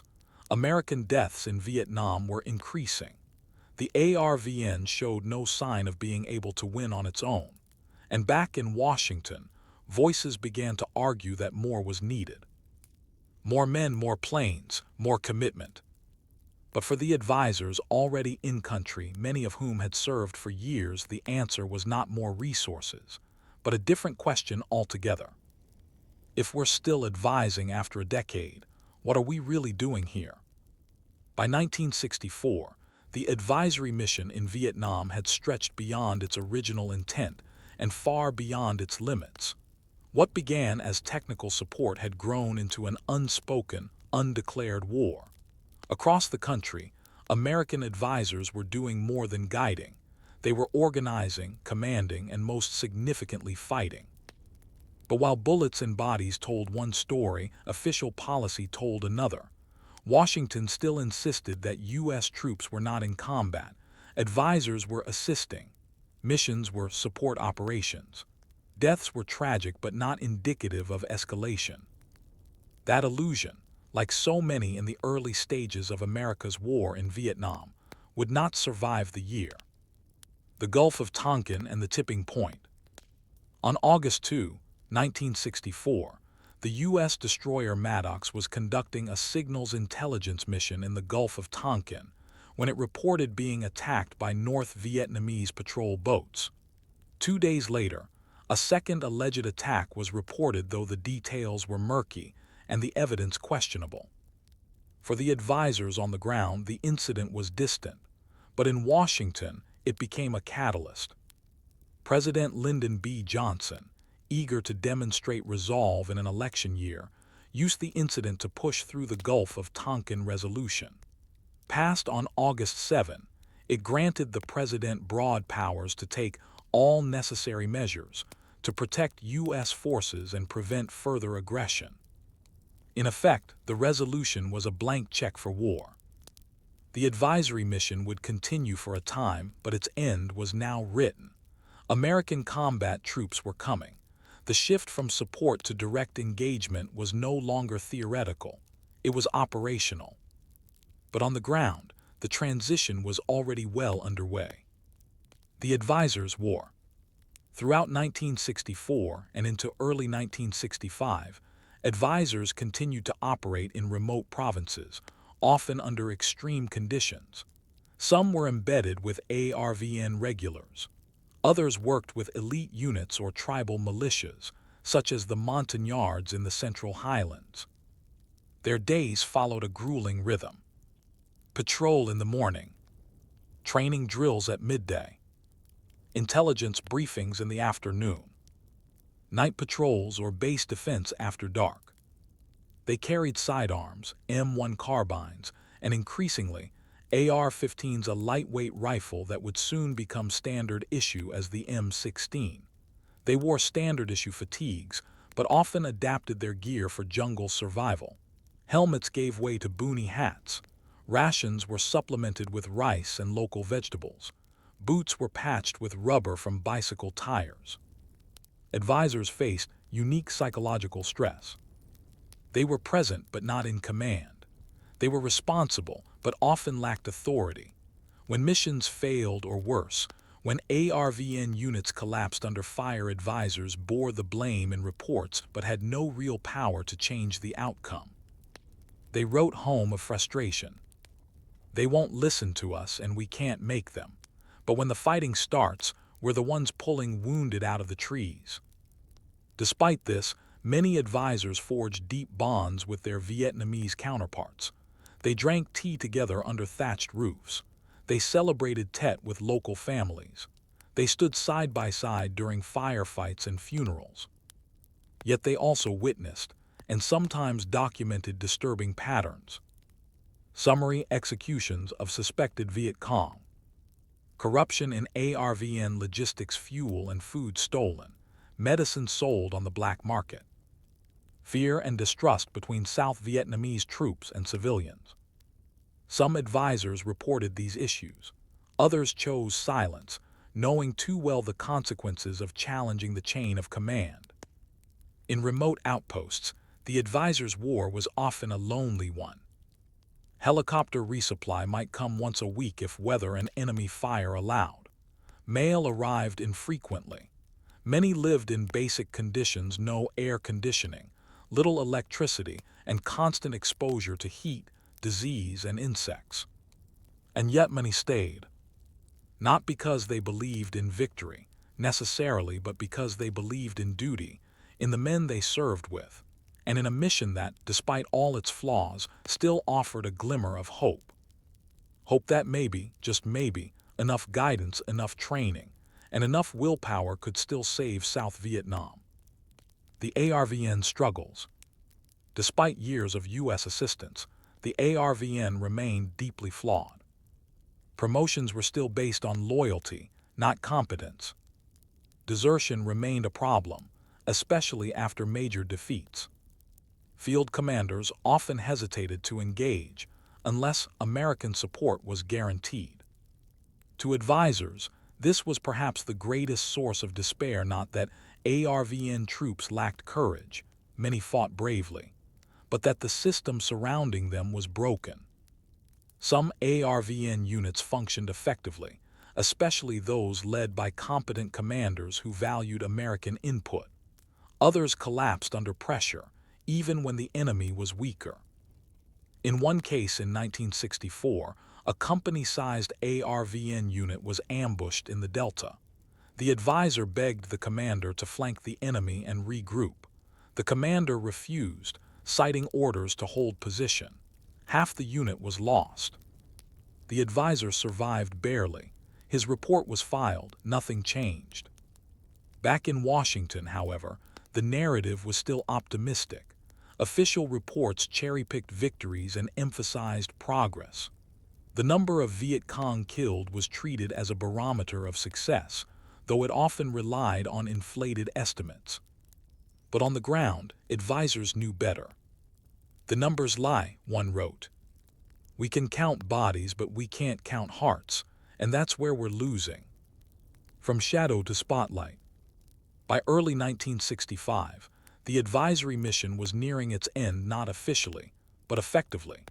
The Viet Cong's attack on Pleiku in February 1965, which killed 8 Americans and wounded over 100, became the final spark. In response, President Johnson authorized Operation Rolling Thunder, a sustained bombing campaign against North Vietnam. Soon after, combat troops were formally deployed. On March 8, 1965, the first U.S. Marines landed at Da Nang. The war had entered a new phase. For the advisors still in country, this brought mixed emotions. Some welcomed the change at last. They thought America would commit the resources needed to win. Others felt dread, knowing that the lessons they had learned during years of quiet struggle would now be lost in the roar of helicopters and airstrikes. One seasoned advisor said, "We were the warm-up act. Now the headliners are here, but the crowd isn't cheering." As the combat troops arrived, many advisors were reassigned, integrated into command structures, or rotated out. Others stayed and continued working alongside ARVN units, but their role was now diminished. The quiet war of patience and persuasion was giving way to the loud war of firepower and force. What the advisors knew. In hindsight, the advisory years, roughly 1955 to 1965, were the crucial proving ground for what the war in Vietnam would become. Advisors understood the terrain, the culture, the complexity of the conflict in ways that few outside the villages and outposts ever could. They saw firsthand how ideology failed to explain loyalty, how rural poverty and tradition shaped allegiance far more than doctrine. They watched as ARVN units won battles but lost the people, as strategic hamlets became prisons, as villages destroyed to save them became uninhabitable for generations. And most of all, they learned this: you can teach a man to fight, but you can't make him believe in the reason why. The advisors left no statues, no parades, no sweeping victories. Many returned home with little recognition. Some died in anonymity. Others returned again, this time in combat uniforms, to fight the war they had tried, in their own quiet way, to prevent. Their mission ended not with a declaration, but with an escalation. And as helicopters arrived by the hundreds, as bombing campaigns took shape, and as the real war began, those who had come first, with maps and patience, knew the truth. The war had already started, and it was already going wrong. Story 4, The Battle of Apback, Missteps and Lessons Ignored. On a January morning in 1963, in a rural hamlet in the Mekong Delta called Apback, a battle unfolded that was, in terms of scale, minor. Fewer than 500 enemy fighters, a few helicopters, one village. But what happened there, what went wrong there, would echo across every future strategy meeting, every American escalation, every decision made about Vietnam for the rest of the war. The Battle of Apback was supposed to be a demonstration of success, a well-planned joint operation between American advisors and the South Vietnamese Army, or ARVN. Instead, it became a glaring example of everything that was not working. Poor leadership, hesitation, communication failures, underestimation of the enemy. But most of all, it revealed a dangerous illusion, that technology and planning could overcome poor will and political rot. Let us go back to that hamlet, surrounded by dikes and paddies, where one small battle told the story of a much bigger war. A village worth watching. Apback was not, on the surface, unusual. Located in the rice-growing heartland of the Mekong Delta, it sat among a spiderweb of canals, muddy trails, and low-slung tree lines. There were water buffalo, rows of banana trees, and simple huts with thatched roofs. Most of the villagers were farmers. Some were sympathetic to the government. Others quietly supported the insurgency. Many simply wanted to be left alone. But in the weeks leading up to January 1963, American intelligence learned that a Viet Cong radio transmitter was operating near the village. This was not just a static radio outpost, it was a mobile command center, used to coordinate operations in the heavily contested Dinh Chuang province. Capturing or destroying this position would be a significant blow to the insurgency, and more importantly, a symbolic victory for the ARVN and its American backers. The operation was designed to trap the Viet Cong. ARVN infantry, supported by American helicopters and armored personnel carriers, APCs, would sweep through the area. U.S. advisors would coordinate logistics and offer real-time guidance from helicopters and the command post. It was, on paper, a textbook operation. What it became was a masterclass in how things could go wrong. Planning, paperwork, and paranoia. The planning for Apback involved multiple layers of command, each with its own assumptions. American advisors pushed for an aggressive pincer movement. They trusted in their superior firepower, mobility, and aerial reconnaissance. The South Vietnamese officers, however, were less enthusiastic. Commanding the operation was Colonel Bui Din Dam, a cautious officer with limited combat experience. Like many ARVN commanders, he was politically connected and more concerned with maintaining his career than taking battlefield risks. His orders reflected a common theme: avoid high casualties at all costs. The ARVN soldiers under his command had been through this kind of mission before. They were tired, poorly paid, and skeptical of American enthusiasm. Many had never fought the Viet Cong in a full firefight. Some doubted whether the enemy would even show up. But the Viet Cong were already there waiting. Unbeknownst to the planners, a well-organized and experienced VC battalion, under the command of Vo Minh Trite, had dug in. They had fortified Apback with trenches, machine gun nests, and sniper positions, and they knew somehow that the attack was coming. Whether through intelligence leaks or simple pattern recognition, They were ready. January 2, 1963, the operation begins. At dawn, ARVN infantry began moving toward Apback from the east and south. American helicopters lifted in troops to block escape routes. Armored personnel carriers moved in from the north. The encirclement was slow but progressing. Then came the first surprise. As a column of M113 APCs advanced toward the village, they came under devastating automatic fire from concealed Viet Cong positions. 2 vehicles were disabled within minutes. Infantry dismounted in confusion. Return fire was sporadic. Radio communication failed. Within an hour, the ARVN advance had stalled. Meanwhile, helicopters delivering troops to the west of the village were met with concentrated ground fire. Several choppers were hit. One crashed in a rice paddy. American crewmen rushed to establish a perimeter, while their ARVN counterparts hesitated, unsure whether to advance or take cover. On the ground, the reality was clear. The Viet Cong were not fleeing. They were fighting. And they were winning. The advisor's perspective. From above, American advisors could see the battle unraveling. Infantry units were pinned down in open fields. APCs were motionless. Radio coordination between ARVN units was weak or non-existent. Helicopter pilots reported taking fire from multiple directions. Requests for reinforcements were delayed. Artillery support was misdirected or canceled entirely. Some advisors pleaded with ARVN officers to push forward to flank the enemy, to rescue trapped men. The responses varied. We must wait for proper orders. We cannot risk losing more men. The enemy will flee by nightfall. But the Viet Cong were not fleeing.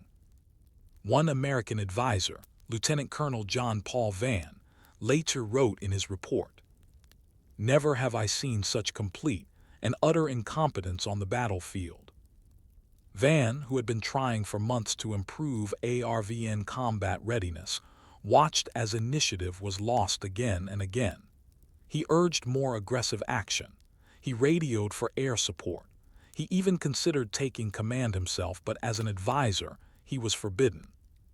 On the ground, American helicopter pilots disobeyed standing orders and repeatedly flew into hot landing zones to rescue wounded soldiers and crew. Several were hit. One pilot was killed. Others were wounded. The casualties mounted especially among American crew and support personnel. Dusk and disarray. By late afternoon, the battle had turned into a grim stalemate. The ARVN forces were exhausted, confused, and unwilling to press forward. The Viet Cong, sensing no counterattack, began withdrawing under cover of darkness, carrying their wounded and even some of their dead with them. When the shooting stopped, the battlefield was eerily silent. ARVN losses included 83 killed, 109 wounded, 5 American helicopters destroyed or heavily damaged, several American pilots killed or injured. The Viet Cong estimated losses fewer than 20. The supposed trap had failed. The enemy had walked away. Aftermath, a battle that should have changed everything. The Battle of Apback was not the largest or bloodiest encounter of the war to date, but it was the clearest signal that something was fundamentally broken in the U.S. South Vietnamese alliance. Advisors had been ignored. ARVN officers had hesitated. The Viet Cong had stood and fought and won. John Paul Vann, unwilling to stay quiet, spoke openly to journalists about what had happened. His candor shocked both the Pentagon and the White House. Official reports downplayed the loss, calling it a qualified success. But journalists told another story. David Halberstam of the New York Times, reporting from Vietnam, wrote, "What happened at Apback was not an aberration, it was a pattern." And so, a single village and a single day's firefight became a symbol not just of defeat, but of denial. Washington wanted victories. Saigon wanted stability, but the field told a different story. And in the minds of those who had fought, advised, and bled that day, one question refused to fade. If we cannot win at Apback with warning, planning, helicopters, and superior firepower, how do we expect to win this war at all? In the days following the Battle of Apback, the rice paddies around the hamlet returned to an uneasy quiet. Villagers crept from their homes, stepping carefully over spent shell casings and shattered trees. Water buffalo wandered through churned-up earth. A few children played near a burnt helicopter husk, not fully understanding what had happened. But in Saigon, Washington, and the Pentagon, Apback caused ripples that threatened to become waves. The American narrative of progress had been built on numbers, body counts, cleared villages, weapons seized. But the battle had exposed a harder truth that the South Vietnamese military, even when given every advantage, could falter against a smaller, more committed enemy. Instead of a turning point, Apback became a turning away from accountability, from reflection, and from the advisors who had warned of failure for months. Post-battle reports, truth massaged, lessons missed. Immediately after the operation, official U.S. military briefings were measured, careful, and optimistic. Statements focused on enemy casualties, successful deployment of helicopters, and coordination with ARVN units. One press release noted, "Government forces demonstrated resilience and determination in engaging a sizable enemy force." But the American advisors who had been at the scene, especially Lieutenant Colonel John Paul Vann, painted a very different picture.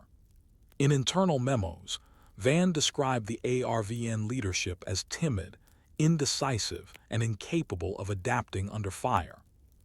He accused South Vietnamese commanders of deliberate inaction, saying they had failed to reinforce units under attack, ignored opportunities to outflank the enemy, and even refused to pursue retreating Viet Cong despite clear orders and numerical superiority. Vann wrote, "The enemy was prepared to die. Our side was prepared to wait." His language was stark, and for some in the military bureaucracy, it was unacceptable. High-level officers in the Pentagon and MACV, Military Assistance Command, Vietnam, sought to tone down his assessments. Vann was asked to adjust his language for future reports. He refused. The tension between field realism and strategic optimism had boiled over. Meanwhile, American journalists, particularly David Halberstam and Neil Sheehan, began investigating and reporting on what had really happened. Their articles in the New York Times and United Press International contradicted the government's rosier narrative. Halberstam wrote bluntly, "The Vietnamese army did not fight." And suddenly, a minor battle in a remote village had become a public relations crisis. The politics of face. Why did this matter so much? Because in 1963, the Vietnam War was still, officially, not a war. It was a military advisory operation designed to help a friendly government resist communist insurgency. President John F. Kennedy had staked much of his Cold War policy on this notion that the U.S. could prevent the spread of communism without deploying ground troops. The entire mission rested on ARVN's capability, and Apback had exposed that capability as dangerously weak. To admit the battle had been a disaster was to admit that the foundation of U.S. policy in Vietnam was crumbling. But it was not just about American pride. South Vietnamese President Ngo Dinh Diem and his brother Ngo Dinh Nhu, who effectively ran the regime behind the scenes, saw the battle as a threat to their authority. If the ARVN was exposed as inept, it could undermine their control. So Diem's government doubled down on its version of events. The operation had succeeded, the army had performed well, and the Viet Cong had been dealt a serious blow. American diplomats, wary of jeopardizing their relationship with Diem, largely went along with the charade. This combination of political necessity, bureaucratic protectionism, and Cold War anxiety ensured that the real lessons of APBAC would be ignored. Inside the ARVN, morale and mismanagement. For the ARVN soldiers who fought at APBAC, the story was more personal. Some fought bravely, especially those who were ambushed early in the day and fought back under heavy fire, but they received little recognition. Commanders who failed to act decisively faced no real consequences. Promotions continued based on loyalty rather than performance. Units were rotated out, replaced, and sent into new battles with little follow-up or reform. Morale among the rank-and-file suffered. Troops knew what had happened. They knew which units held their ground and which fled. They watched as political favoritism shielded incompetence. Trust in leadership eroded. And with that erosion came hesitation, a hesitation that would recur in future battles, and that American advisors, no matter how skilled or dedicated, could not undo alone. The helicopter factor. APBAC was also a watershed moment for American air mobility tactics. The U.S. had invested heavily in helicopters as a way to overcome Vietnam's poor road infrastructure and difficult terrain. The idea was to move troops quickly, insert them behind enemy lines, evacuate the wounded, and provide rapid resupply. At APBAC, the helicopters did all of this, and still, the operation failed. In fact, the Viet Cong had made a point of targeting helicopters, proving they were not the game-changing advantage the Pentagon had hoped. Several were shot down or severely damaged. Pilots risked their lives again and again to save wounded soldiers, only to see their missions undone by inaction on the ground. This realization that air mobility alone could not win battles was slow to sink in. Instead of reevaluating tactics, U.S. planners called for more helicopters, better armor, and expanded air support. Once again, the message of APBAC was distorted by the need for momentum. John Paul Vann, a voice in the wilderness. If there was a single American figure who emerged from APBAC with clarity and conviction, it was John Paul Vann. Disillusioned by the official response to the battle, Vann took his concerns directly to journalists, including Halberstam and Sheehan. He gave them access to after-action reports, explained the terrain and tactics, and spoke candidly about his doubts regarding ARVN's readiness. For this, Vann became both admired and resented. Admired by those who believed honesty could improve the mission, resented by commanders who saw him as insubordinate, disruptive, or arrogant. In 1963, Vann left Vietnam voluntarily, but under pressure.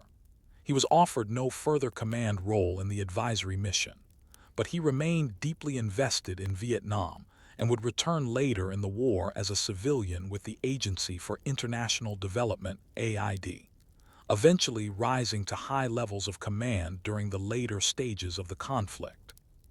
Vann never forgot APBAC. To him, it was not just a failed battle, it was a warning ignored.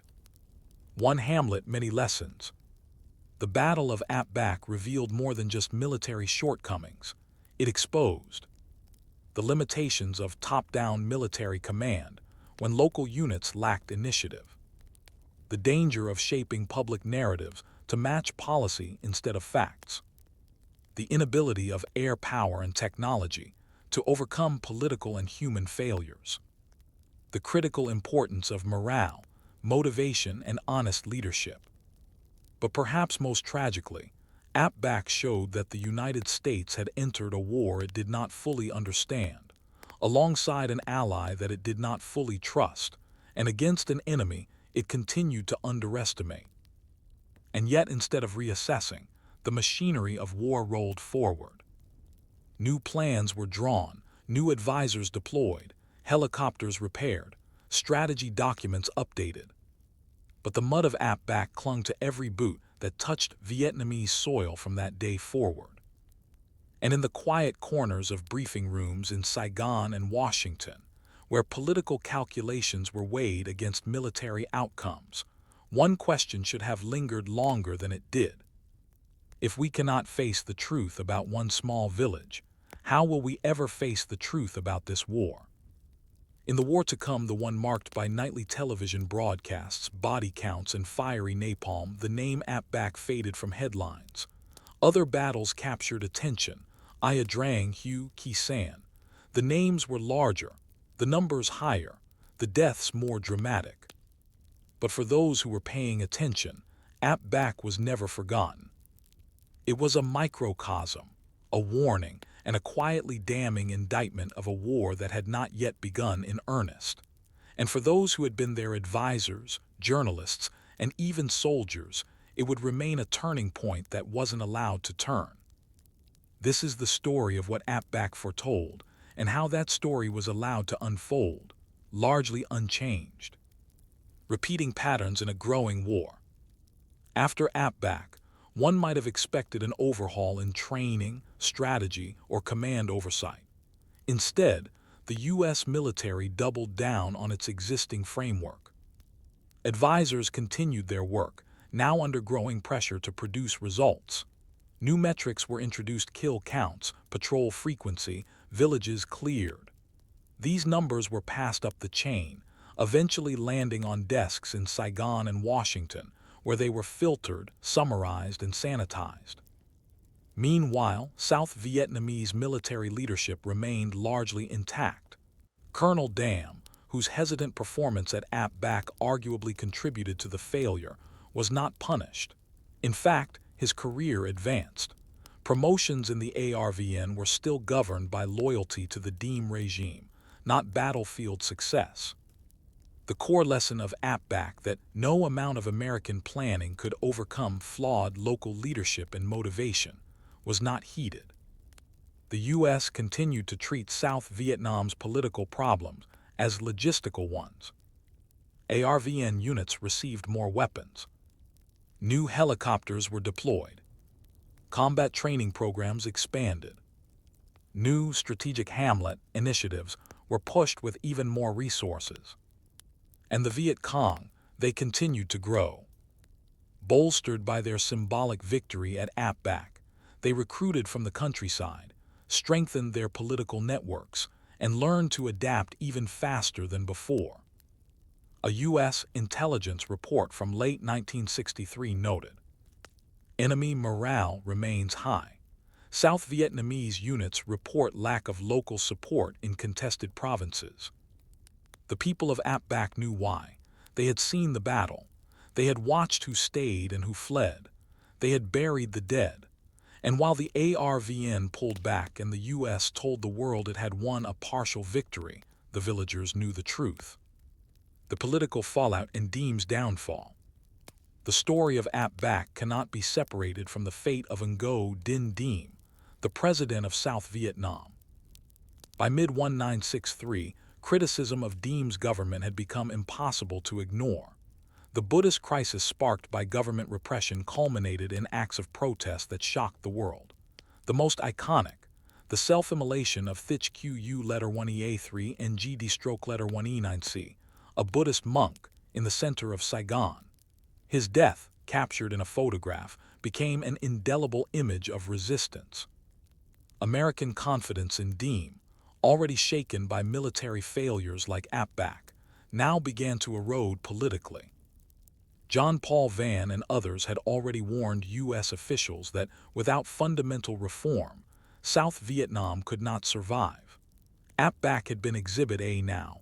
The political crisis gave them Exhibits B through Z. In November 1963, a coup encouraged, if not directly supported, by American officials toppled Diem.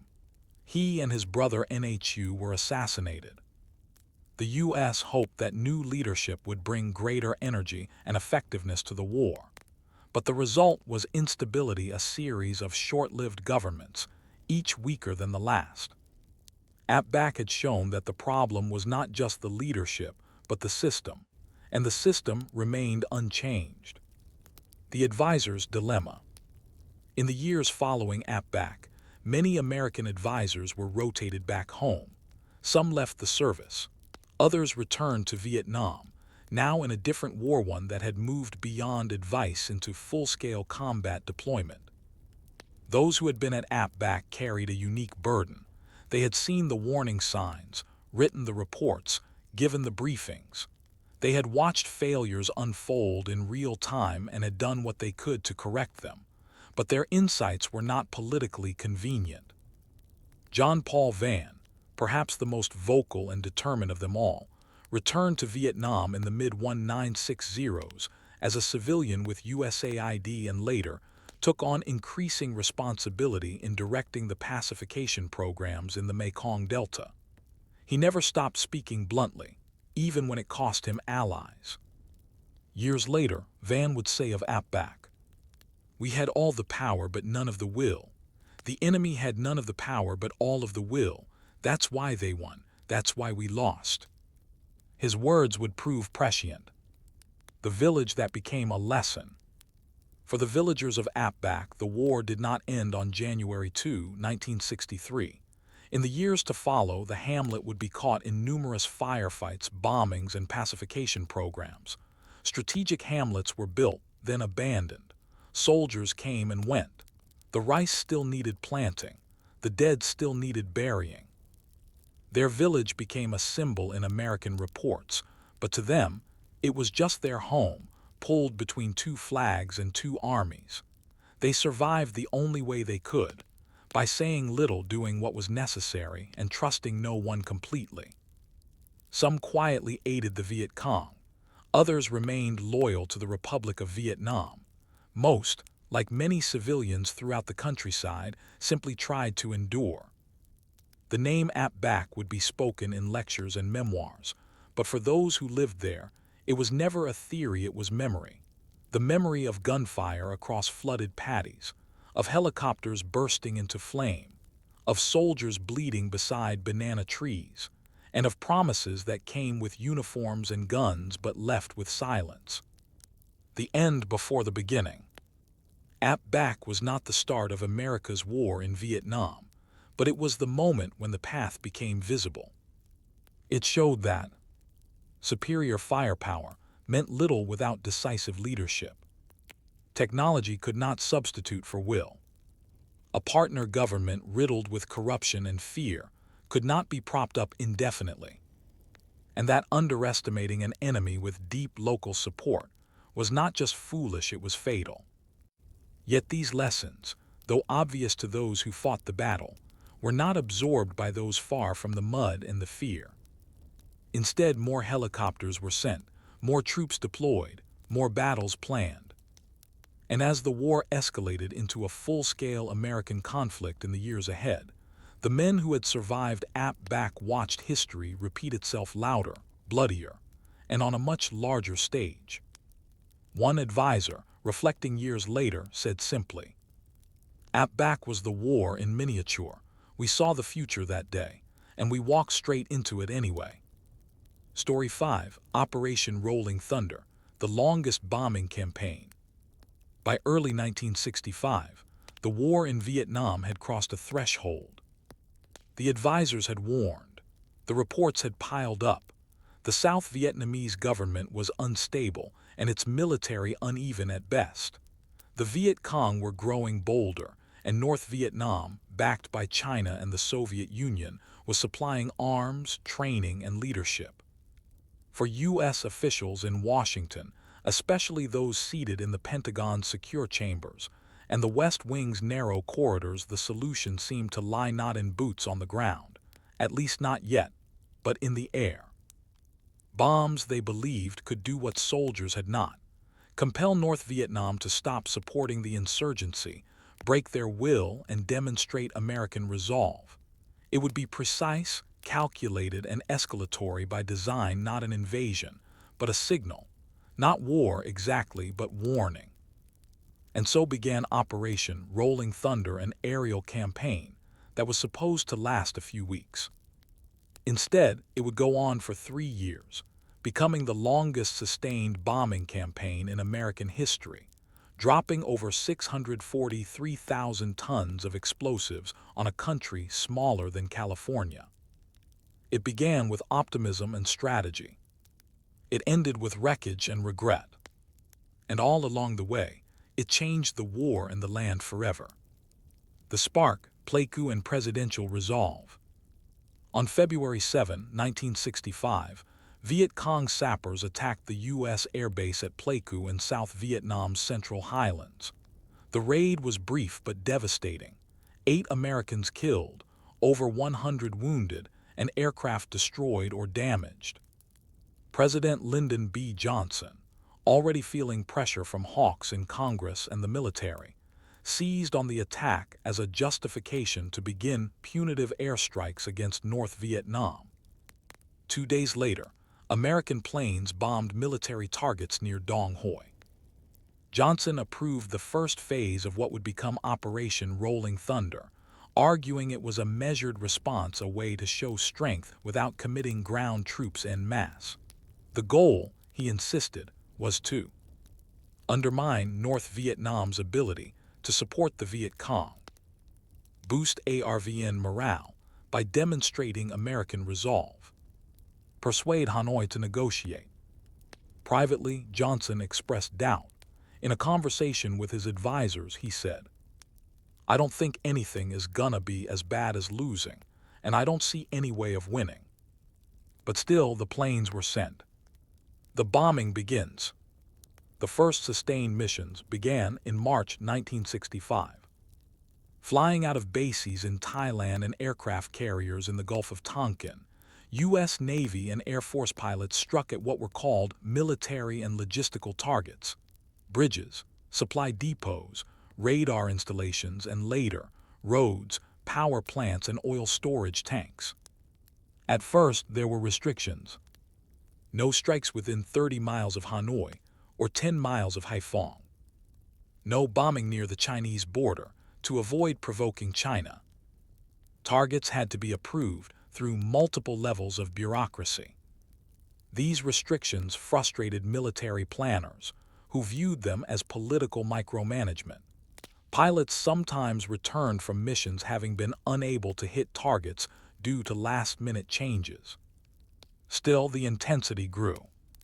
By the end of 1965, Rolling Thunder had dropped over 55,000 tons of bombs, more than what had been dropped during the Korean War.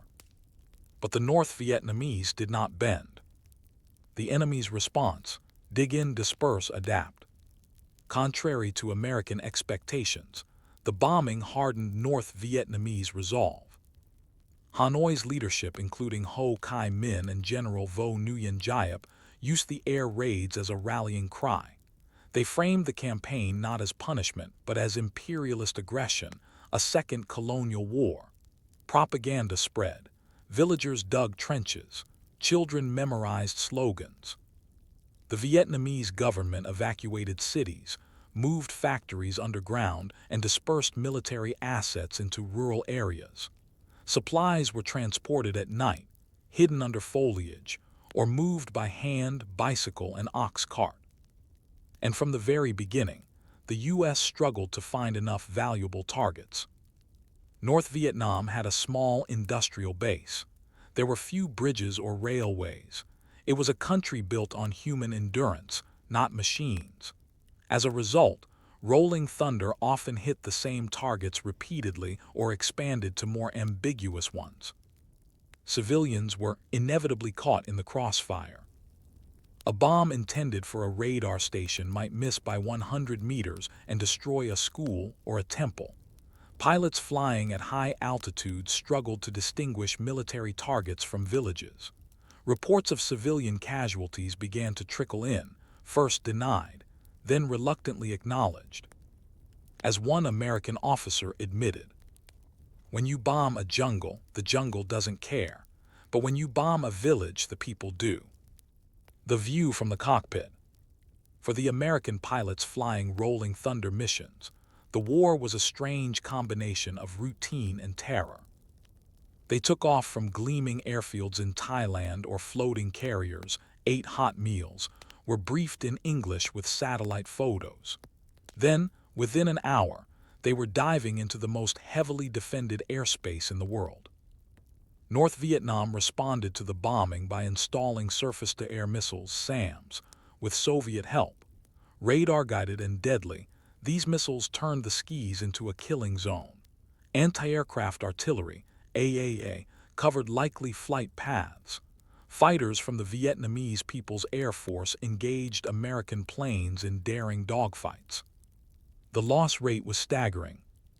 By 1968, nearly 1,000 American aircraft had been shot down over North Vietnam. Pilots were captured, imprisoned, and tortured, most famously at the H-1 ECF, a low prison, sarcastically nicknamed the Hanoi Hilton. One of its most well-known prisoners would later be Senator John McCain, who spent over 5 years in captivity. Despite these losses, missions continued daily. Crews developed rituals, lucky socks, pre-flight silence, coded farewells. Morale fluctuated. Some believed in the mission. Others questioned it but flew anyway. A pilot later recalled, "You bomb a bridge one week and next week, they've built it again. You get the feeling you're mowing a lawn that keeps growing back." Rolling thunder at home, war in the living room. Back in the United States, rolling thunder was initially supported, or at least not widely questioned. The Johnson administration presented it as a limited, strategic action, a graduated response that would force North Vietnam to the negotiating table. But as the war dragged on, and as reports of downed pilots, civilian deaths, and ambiguous results accumulated, public support began to waver. Television brought the war home. Footage of smoldering villages, weeping mothers, and wounded children aired nightly. While the administration insisted that targets were military, journalists reported otherwise. Stories emerged of misidentified targets, outdated intelligence, and mission creep. And within the Pentagon, analysts began to wonder, was any of it working? A war of symbols, not strategy. In retrospect, Rolling Thunder failed to achieve its strategic objectives. It did not sever the flow of supplies to the Viet Cong, break North Vietnamese morale, force Hanoi into negotiations. Instead, it reinforced the North's narrative and deepened America's involvement. The campaign was increasingly guided by political considerations rather than military ones. Targets were often selected to send messages, symbolic gestures meant to show resolve. Bridges were bombed not because they were critical, but because they were visible. As military historian Mark Clodfelter would later write, Rolling Thunder became an aerial war of attrition, not against military capability, but against political nerve. And even among U.S. officers, doubts emerged. One Air Force general reportedly told his staff, "We're trying to fight a war with one hand and shake hands with the other." Looking down, looking back. By 1968, the United States had tripled its troop presence in Vietnam. Rolling Thunder was no longer the main strategy. It had become a backdrop, a constant hum of destruction behind a growing ground war. The bombing campaign finally ended in November 1968, after more than 3 years, over 300,000 sorties, and untold thousands of civilian deaths. North Vietnam was bloodied, but not broken. The Viet Cong remained active, and America was no closer to ending the war. The sky, it turned out, could not solve what the ground refused to yield.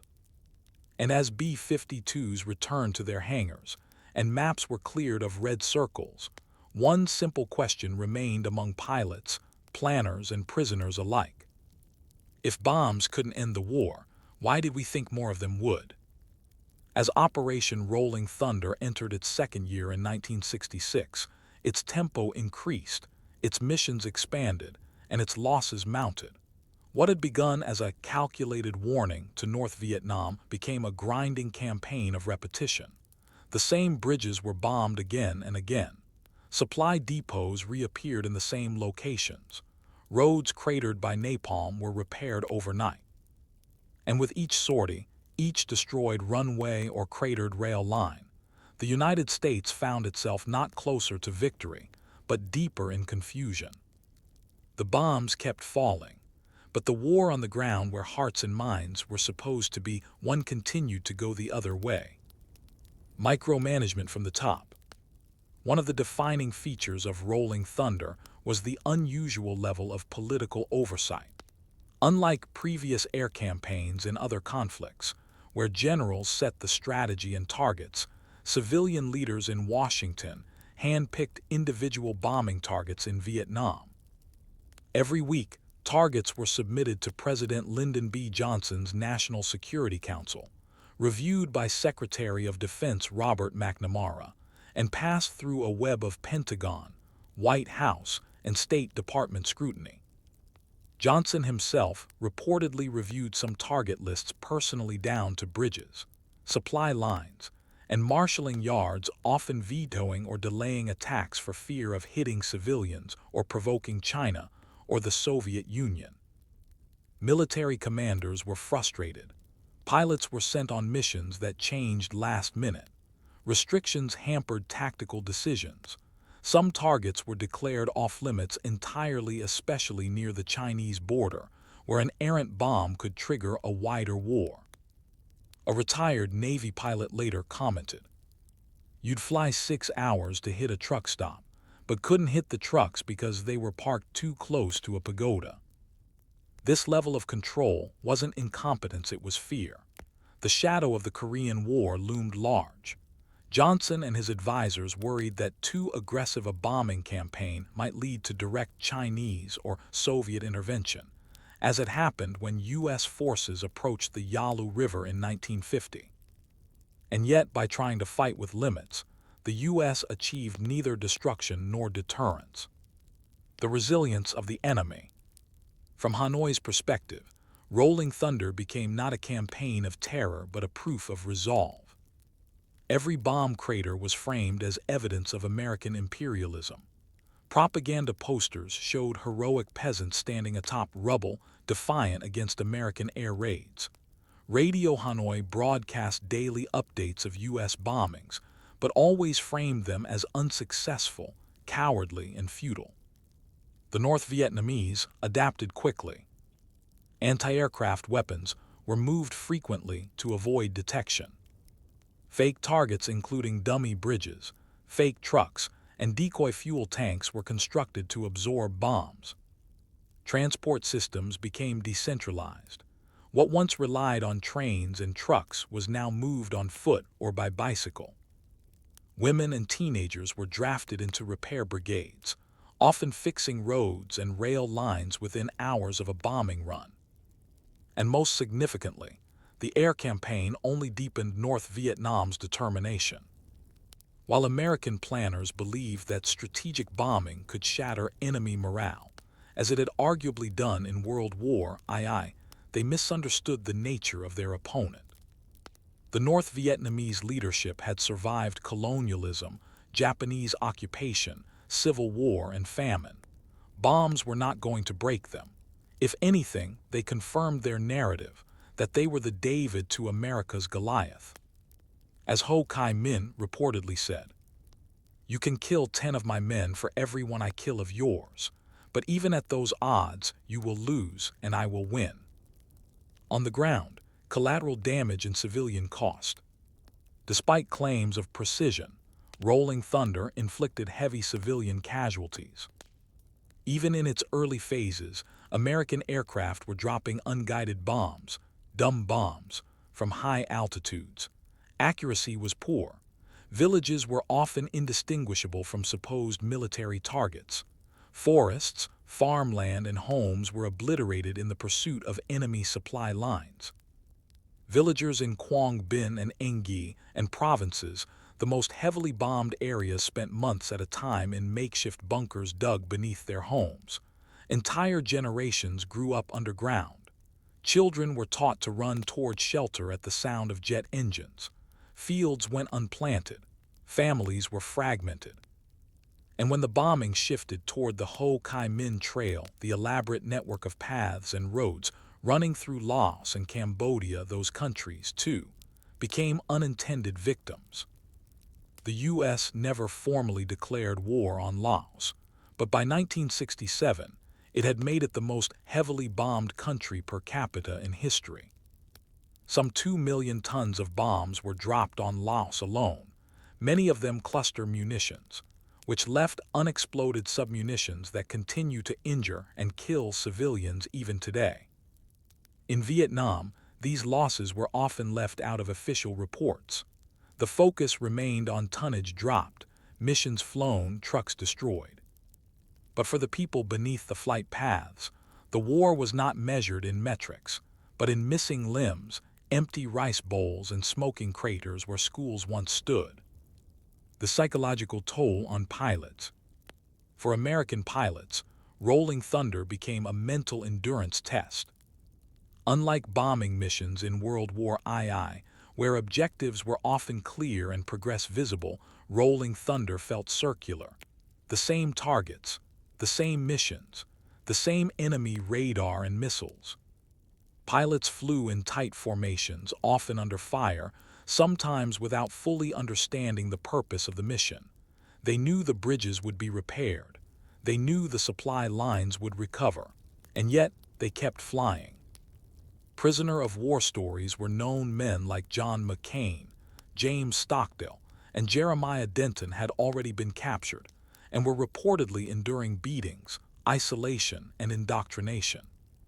Pilots went up with the knowledge that any mission might end in parachuting into enemy territory, into a jungle where rescue might not come. Some shot down but rescued returned to flight status. Others were grounded. A few simply broke down, asking to be reassigned. In internal reports, Air Force psychiatrists noted rising cases of anxiety, depression, and what would later be known as post-traumatic stress disorder, PTSD. Yet publicly, the mission remained one of precision, resolve, and professionalism. Strategy by attrition. As 1967 approached, the stated goals of Rolling Thunder had begun to blur. Was it about deterring North Vietnamese aggression, slowing down infiltration of troops and supplies into the South, forcing Hanoi to negotiate? Or, as some critics argued, was it simply about doing something in a war where winning had become harder and harder to define? General William Westmoreland, commander of U.S. forces in Vietnam, was focused on attrition, wearing the enemy down through sustained losses. But Rolling Thunder's results did not match expectations. The North Vietnamese were not deterred. Negotiations remained elusive, and infiltration via the Ho Chi Minh Trail only increased. Even the much-heralded, measurable success of trucks destroyed came under scrutiny. Later studies showed that truck counts were often exaggerated. Pilots were sometimes pressured to inflate their figures, as performance metrics became a tool for promotion and political reassurance.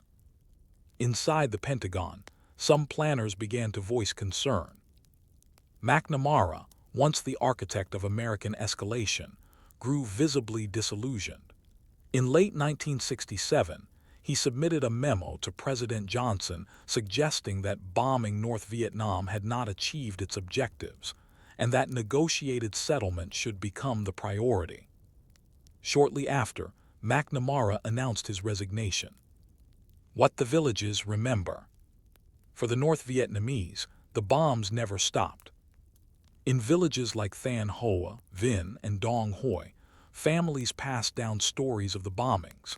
How they gathered beneath banana trees as jets screamed overhead, how they dug tunnels into the hills, how they buried their dead after the dust settled. They remember the names of downed pilots. Some were captured, others killed. A few were hidden by sympathetic villagers and smuggled to safety, but most were seen as symbols of a foreign war machine, powerful but blind. And for those who survived the bombing campaigns, one question would echo decades later. Why did they keep bombing when it never changed anything? By early 1968, the landscape of the Vietnam War had shifted dramatically and irrevocably. The Tet Offensive, launched by North Vietnamese and Viet Cong forces in January, had torn through South Vietnam cities and shocked the American public. Though a tactical defeat for the Communists, it was a psychological catastrophe for the United States. It exposed the hollowness of official optimism and turned public sentiment decisively against the war. In the skies above, Operation Rolling Thunder still churned on. Now in its fourth year, the campaign had dropped more bombs than all Allied operations in Europe during World War II. And yet, the fundamental goals halting enemy support, forcing Hanoi to negotiate, and propping up South Vietnam remained unmet. President Lyndon B. Johnson, once determined to escalate at all costs, was losing confidence. And as America reeled from the consequences of Tet, Johnson began a quiet pivot, a slow retreat from the war he had expanded. The end of Rolling Thunder would not come with a declaration or a final sortie. It would come with a speech, a silence, and the cold realization that bombing alone could never win what had never been winnable from the air. The political collapse of confidence. On March 31, 1968, President Johnson addressed the nation from the Oval Office. His voice was calm, but the content was stunning.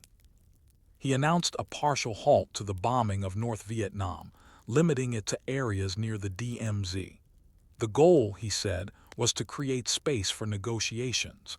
Then, without fanfare, he declared, "I shall not seek, and I will not accept, the nomination of my party for another term as your president."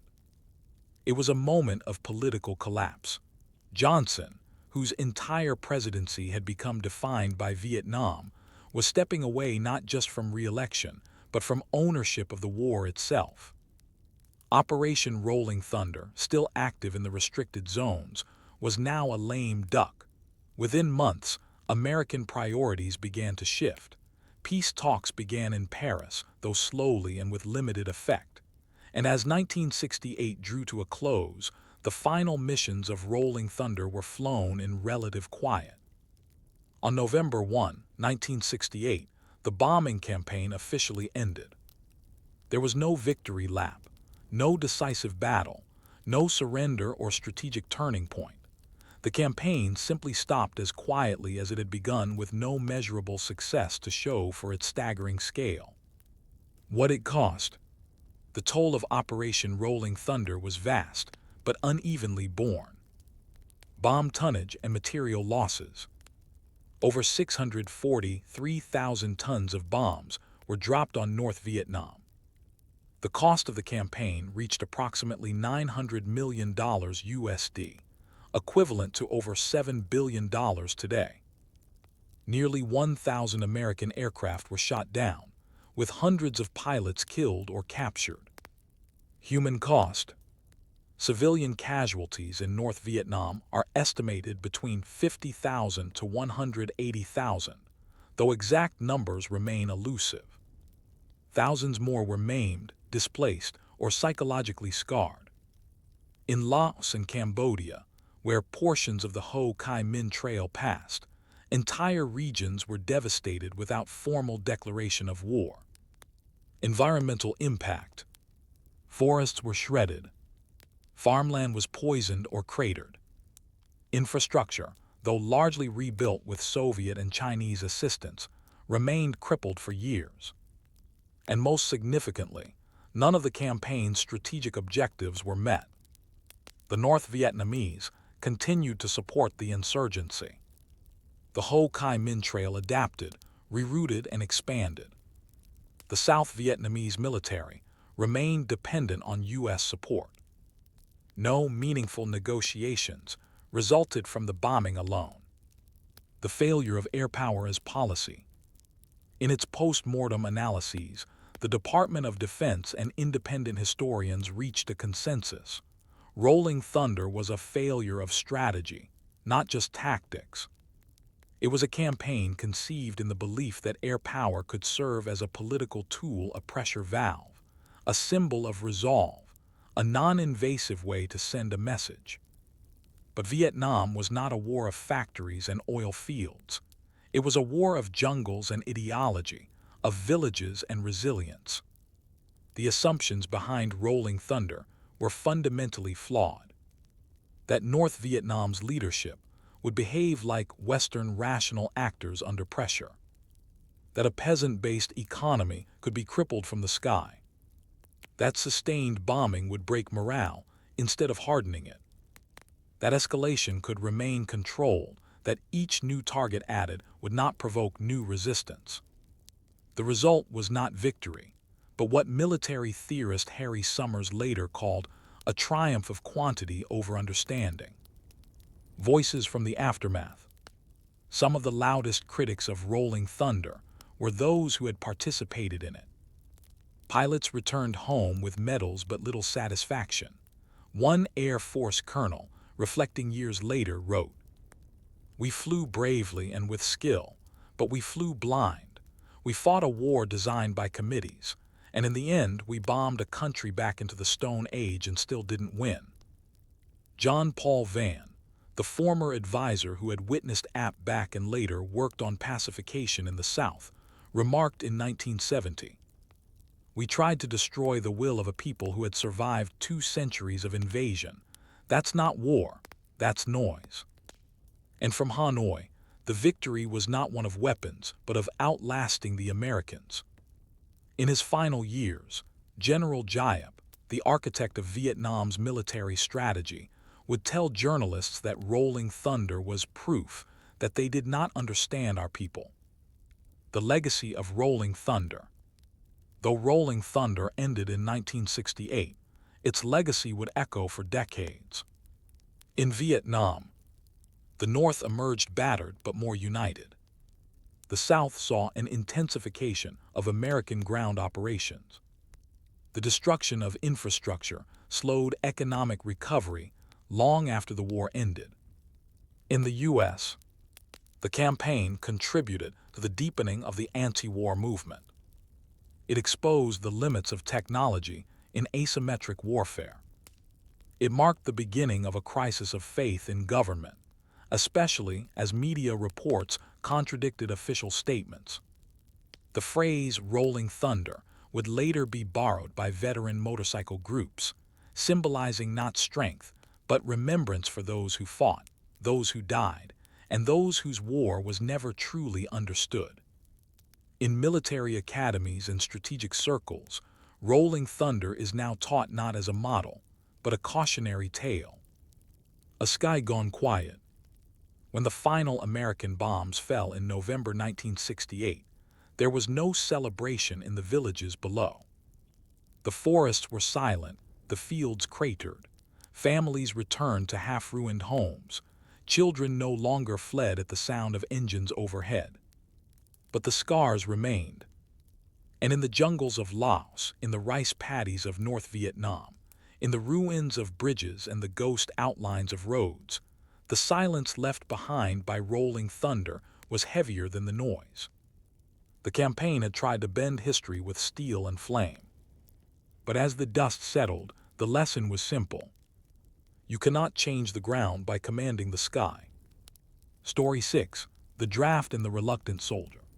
In a quiet suburb of Ohio, on a damp evening in December 1969, a young man sat hunched over a black and white television, clutching a beer with one hand and a draft card with the other. His parents were asleep upstairs. He turned the volume down low. On screen, a hand reached into a large glass bowl and pulled out a blue capsule. The number was read aloud. September 14 is number 1. That was his birthday. He didn't move. He didn't breathe. He simply stared, watching as capsule after capsule was pulled from the bowl, each one pairing a birth date with a lottery number, a ranking, a fate. That evening, across America, tens of thousands of young men's sons, students, workers, musicians, dreamers sat in silence, witnessing a moment that would redefine the Vietnam War and reshape the meaning of American citizenship. This was the draft, the lottery that didn't offer fortune or freedom, but a rifle, a uniform, and a one-way ticket to Southeast Asia. The machinery of conscription. Conscription was not new to the United States. Since the Civil War, the government had turned to the draft in times of national need. In both World Wars and Korea, Men were called to service through selective conscription. But by the 1960s, the selective service system had become something altogether more controversial, a symbol of class inequality, moral ambivalence, and political disillusionment. Every young man in America was required to register with the selective service when he turned 18. By 1965, as American involvement in Vietnam escalated, the draft began to feed the war effort, filling ranks as volunteer enlistment declined. But it was not a fair system, not in practice, and often not in principle. Men with connections, money, or college deferments were often shielded from service.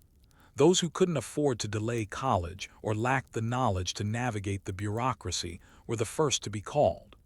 Rural boys, inner-city youth, and especially young Black and Latino men were disproportionately represented in draft calls. It was, in the words of historian James Wright, a draft of the powerless to serve the policies of the powerful. The draft lottery of 1969.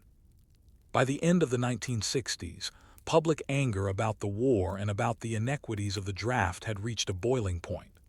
In response, President Richard Nixon, elected in part due to promises of peace with honor, initiated reforms. One of the most visible changes was the introduction of the draft lottery system, aimed at restoring fairness and transparency. On December 1, 1969, the first televised national draft lottery was held since World War II. It was intended to randomize draft calls and ease fears of manipulation. The process was simple in design, but immense in emotional weight. 366 blue capsules, each representing a calendar day, were placed in a glass bowl. One by one, birth dates were drawn and assigned numbers from 1 to 366. Those with lower numbers were the most likely to be drafted. That night, dorm rooms, living rooms, and firehouses were filled with the tension of fate. Men aged 19 to 26 watched silently, some with friends, others alone. Families gathered, hoping their sons would be spared. Some wept in relief. Others stood up and walked out of the room, knowing their lives had changed in an instant. The reluctant soldier. For those whose number came up literally, their choices narrowed. They could report for induction and serve in the Army or Marines, volunteer for another branch, like the Navy or Air Force, hopping for safer assignments, apply for conscientious objector status, though approvals were rare, flee the country, often to Canada or Sweden, resist, risking arrest and federal charges. Many complied, though reluctantly. They had families to support, reputations to uphold, or no means of resistance. These men became what historians now call the reluctant soldiers, not protesters, not patriots, but ordinary men swept into a war they did not choose. They came from high schools and factories, farms and gas stations. Few had passports, fewer had college degrees. Most had never traveled more than 100 miles from home. Now they found themselves in jungle fatigues, standing in the humid heat of Da Nang or patrolling rice paddies outside Hue, not always sure what they were fighting for, but certain that they wanted to get home. Race, class, and service. The draft was never just about numbers. It was about whose number came up more often. In 1967, African American men made up about 11% of the U.S. population, but nearly 20% of combat deaths in Vietnam. Though these numbers evened out later in the war, the early years exposed stark racial disparities in assignments, exposure to combat, and rates of deferment. The system also favored the well-connected. College students, for example, could delay service. This meant the sons of professionals and wealthier families were far less likely to be sent to war. The result was a generation of men who shouldered the burden of a war they had no part in planning, often while watching peers with similar birthdays but more privilege avoid service entirely. These inequalities did not go unnoticed. By the late 60s, protests against the draft were not only common, they were sometimes larger than protests against the war itself. Burned cards and broken trust. As resentment grew, so did defiance. Thousands of young men burned their draft cards in public ceremonies, often outside federal buildings or during anti-war rallies. Draft resistance became a movement in itself, complete with underground networks, legal defense funds, and safe houses. Some fled to Canada, which by 1970 had become a haven for draft dodgers. Others went to jail. A few chose civil disobedience, hopping to force a national reckoning. By 1972, over 200,000 men had been accused of draft violations. Some were pardoned decades later. Others carried the label for life. But the deeper impact was cultural. For many Americans, especially those in working-class communities, the draft shattered their trust in government.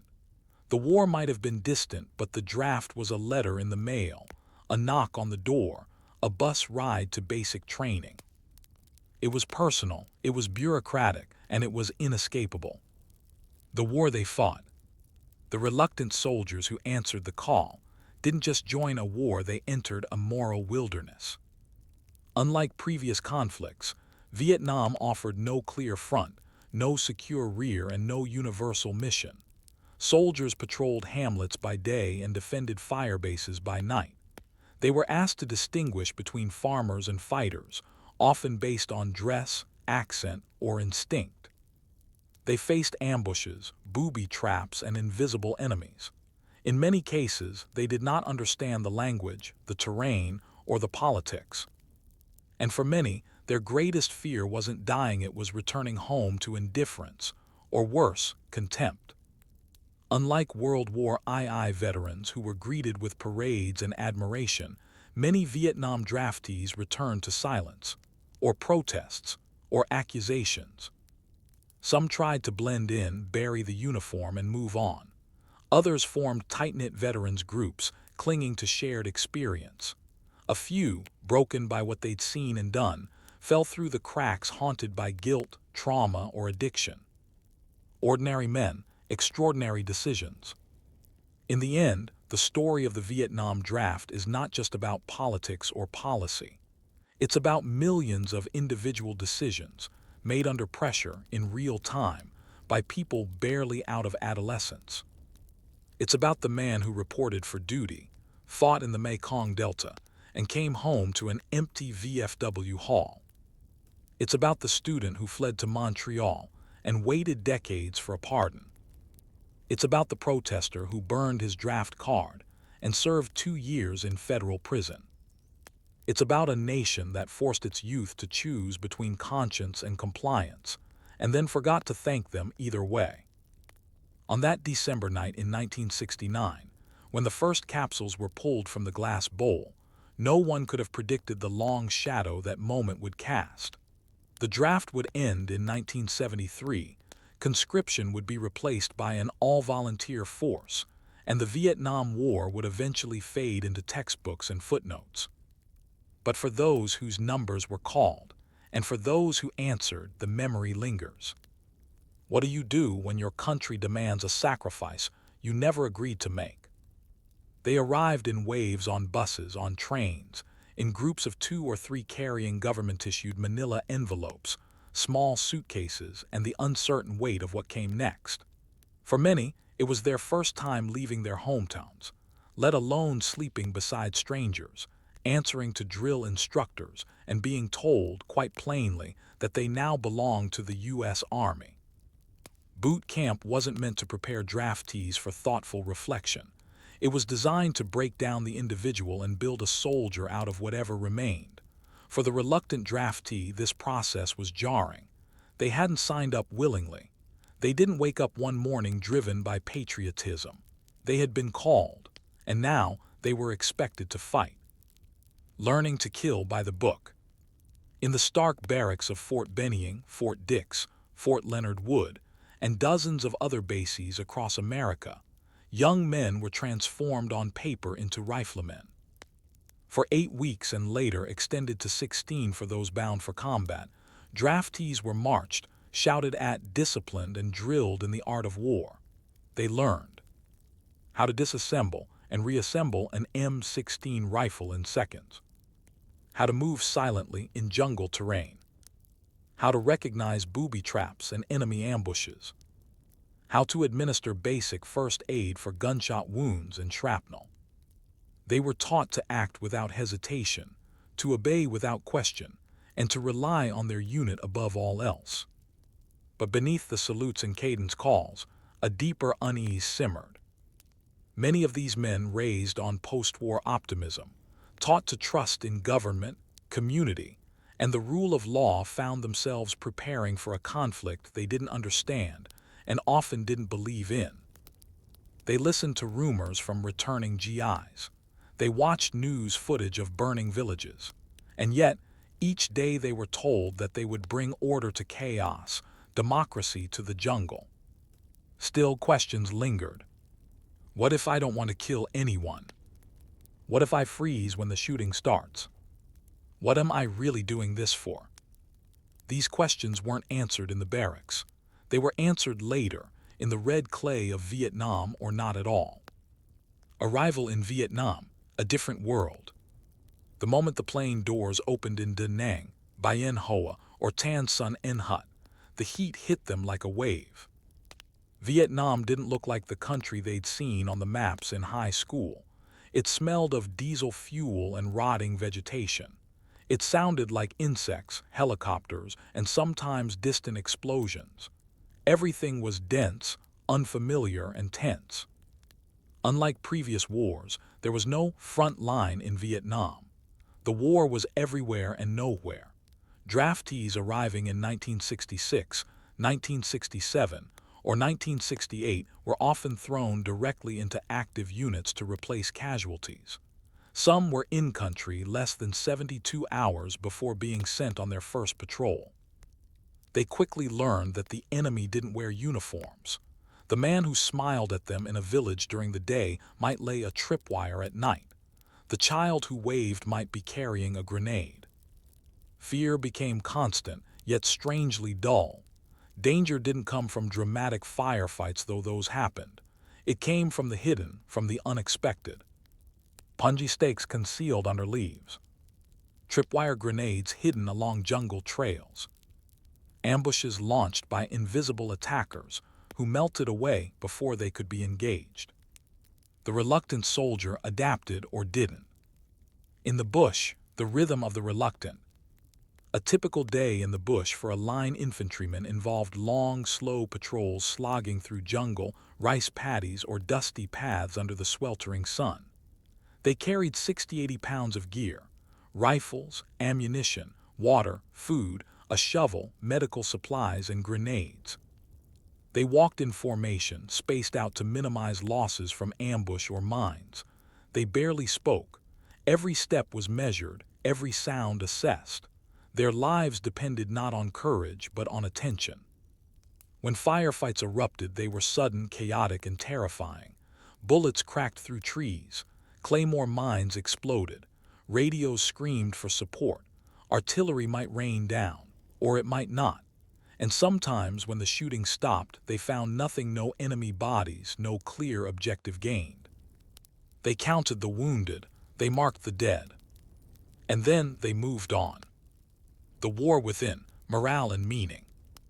One of the enduring challenges for draftees was not just the physical threat, but the moral vacuum in which they operated.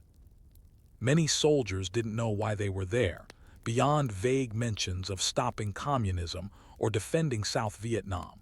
Few could explain the larger strategy. Fewer still saw any meaningful progress. Morale suffered, especially among the draftees who hadn't volunteered. The sense of being expendable was hard to ignore. Drug use increased dramatically, especially marijuana and heroin. In some units, up to 20% of soldiers were regularly using hard drugs by 1971. Alcohol flowed freely at rear bases. Discipline decayed. Fragging, the deliberate killing of commanding officers, often by grenade, occurred in rare but telling cases. It was the ultimate expression of mutiny by those forced to serve. Though not common, it was symptomatic of a deeper alienation and distrust. Others coped by numbing themselves to the civilian population. Incidents of abuse, destruction of property, and mistreatment of noncombatants were tragically not isolated. The My Lai massacre, committed in 1968 by a unit composed largely of draftees, shocked the world, and some of the participants later testified they were just following orders. For the reluctant soldier, the war became not just a matter of survival, but of holding onto something human in a place that often rewarded cruelty over compassion. Letters from home. Mail was a lifeline. A single letter from home, a girlfriend, a parent, a friend could lift a soldier's spirits for days. Conversely, a Dear John letter or news of a death could unravel someone entirely. Packages filled with snacks, socks, photos, or a new set of bootlaces were prized. Some soldiers would trade sea rations for candy from home. A recorded cassette with a sibling's voice became treasure.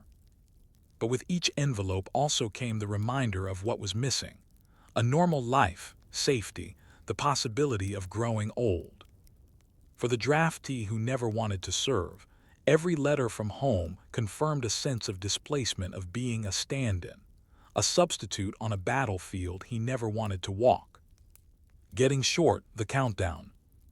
The most sacred phrase among draftees in country was, "I'm short." It meant you were close to rotating home. Soldiers kept detailed calendars, counting down from the standard 365-day tour of duty.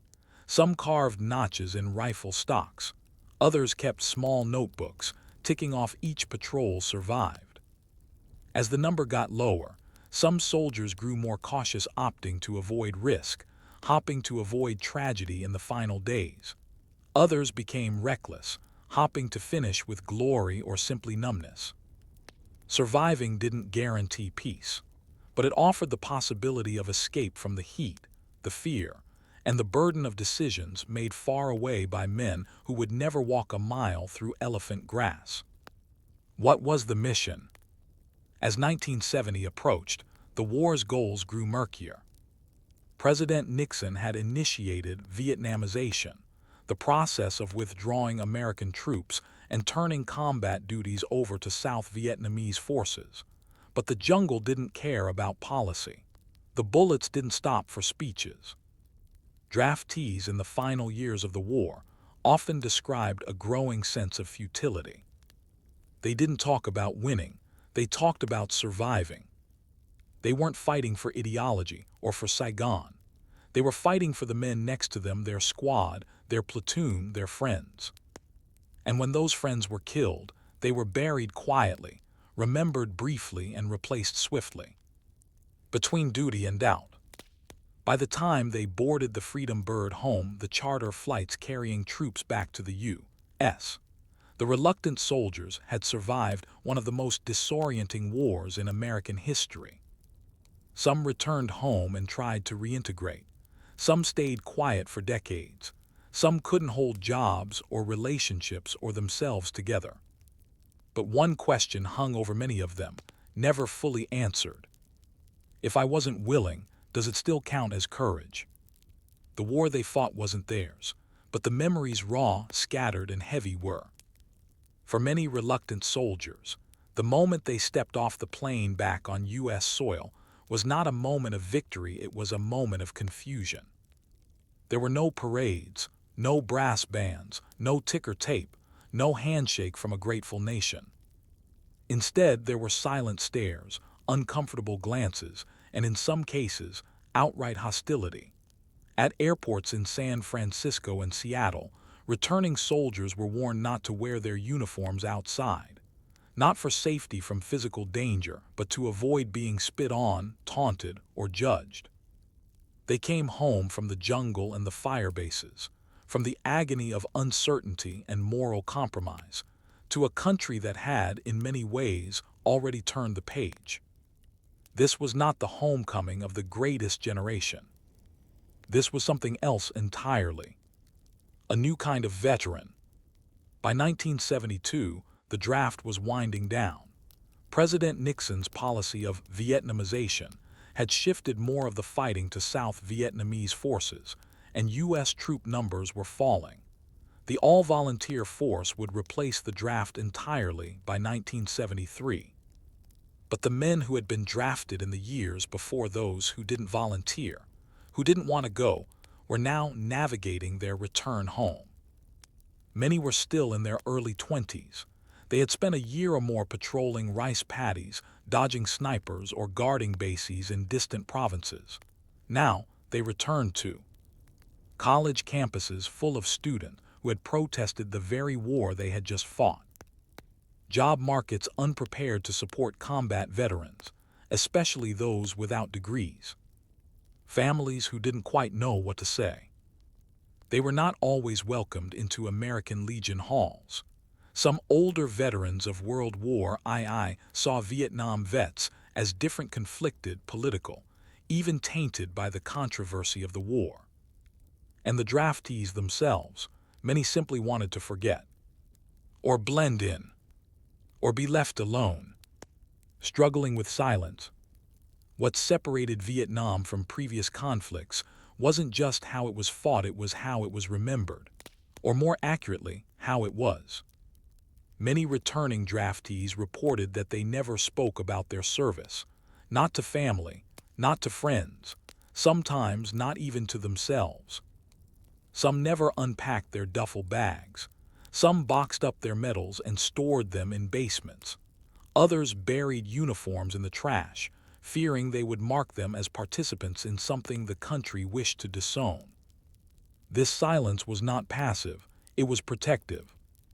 They feared being asked, "Did you kill anyone? Why did you go? Do you still think it was worth it?" But how do you answer those questions when you didn't choose to go, when you weren't sure why you were there in the first place, when the country you fought for isn't even sure it wanted you to fight? Psychological wounds. Before the term PTSD, post-traumatic stress disorder, entered the clinical lexicon in 1980, Vietnam veterans were often diagnosed with vague labels like nervous condition, combat fatigue, or simply dismissed as maladjusted. But the trauma was real. Nightmares, panic attacks, flashbacks, sudden rages, withdrawal. The war had been an emotional minefield, and many reluctant soldiers carried the burden without support. For them, seeking help felt like weakness, or worse, like reopening a chapter no one else wanted to read. Some self-medicated. Rates of alcoholism and drug abuse among returning vets were high. So were suicide rates, particularly in the years immediately following the war. And yet, because Vietnam was so unpopular, many who suffered did so in isolation, their wounds invisible, their sacrifices unacknowledged. Searching for meaning. One of the deepest wounds for reluctant draftees was the gnawing question of purpose. If you fight a war that your country later disavows, what does your service mean? Some wrestled with this for years. They didn't regret protecting their comrades, but they wondered, what did I risk my life for? What did my friends die for? Did any of it change anything? The fall of Saigon in April 1975, watched live on television by many former soldiers, felt like the final punctuation to a war that had already dissolved into disillusionment. Helicopters lifting off rooftops, embassy gates overrun, American allies left behind. For many draftees, this wasn't just a geopolitical collapse, it was a personal one. Everything they'd endured, the fear, the heat, the losses, now seemed pointless, or worse, betrayed. Finding each other. Over time, as the years passed and society shifted, Vietnam draftees began to reconnect not just with each other, but with their experiences. In the late 1970s and 1980s, organizations like the Vietnam Veterans of America formed to provide support, advocacy, and visibility. They pushed for recognition of PTSD, They demanded proper treatment at VA hospitals. They sought public acknowledgement of the complexities of their service. These groups weren't built around victory, they were built around survival, and around the idea that reluctant soldiers were still soldiers, and their service still mattered. Reunions began to take place. Men who hadn't seen each other in decades exchanged letters, phone calls, or hugs on the tarmac. They wept together. They remembered names long buried. They found comfort in shared silence. Some finally told their stories. Others wrote books. A few became teachers, counselors, or peace activists driven by the memory of what they had witnessed and what they had learned the hard way.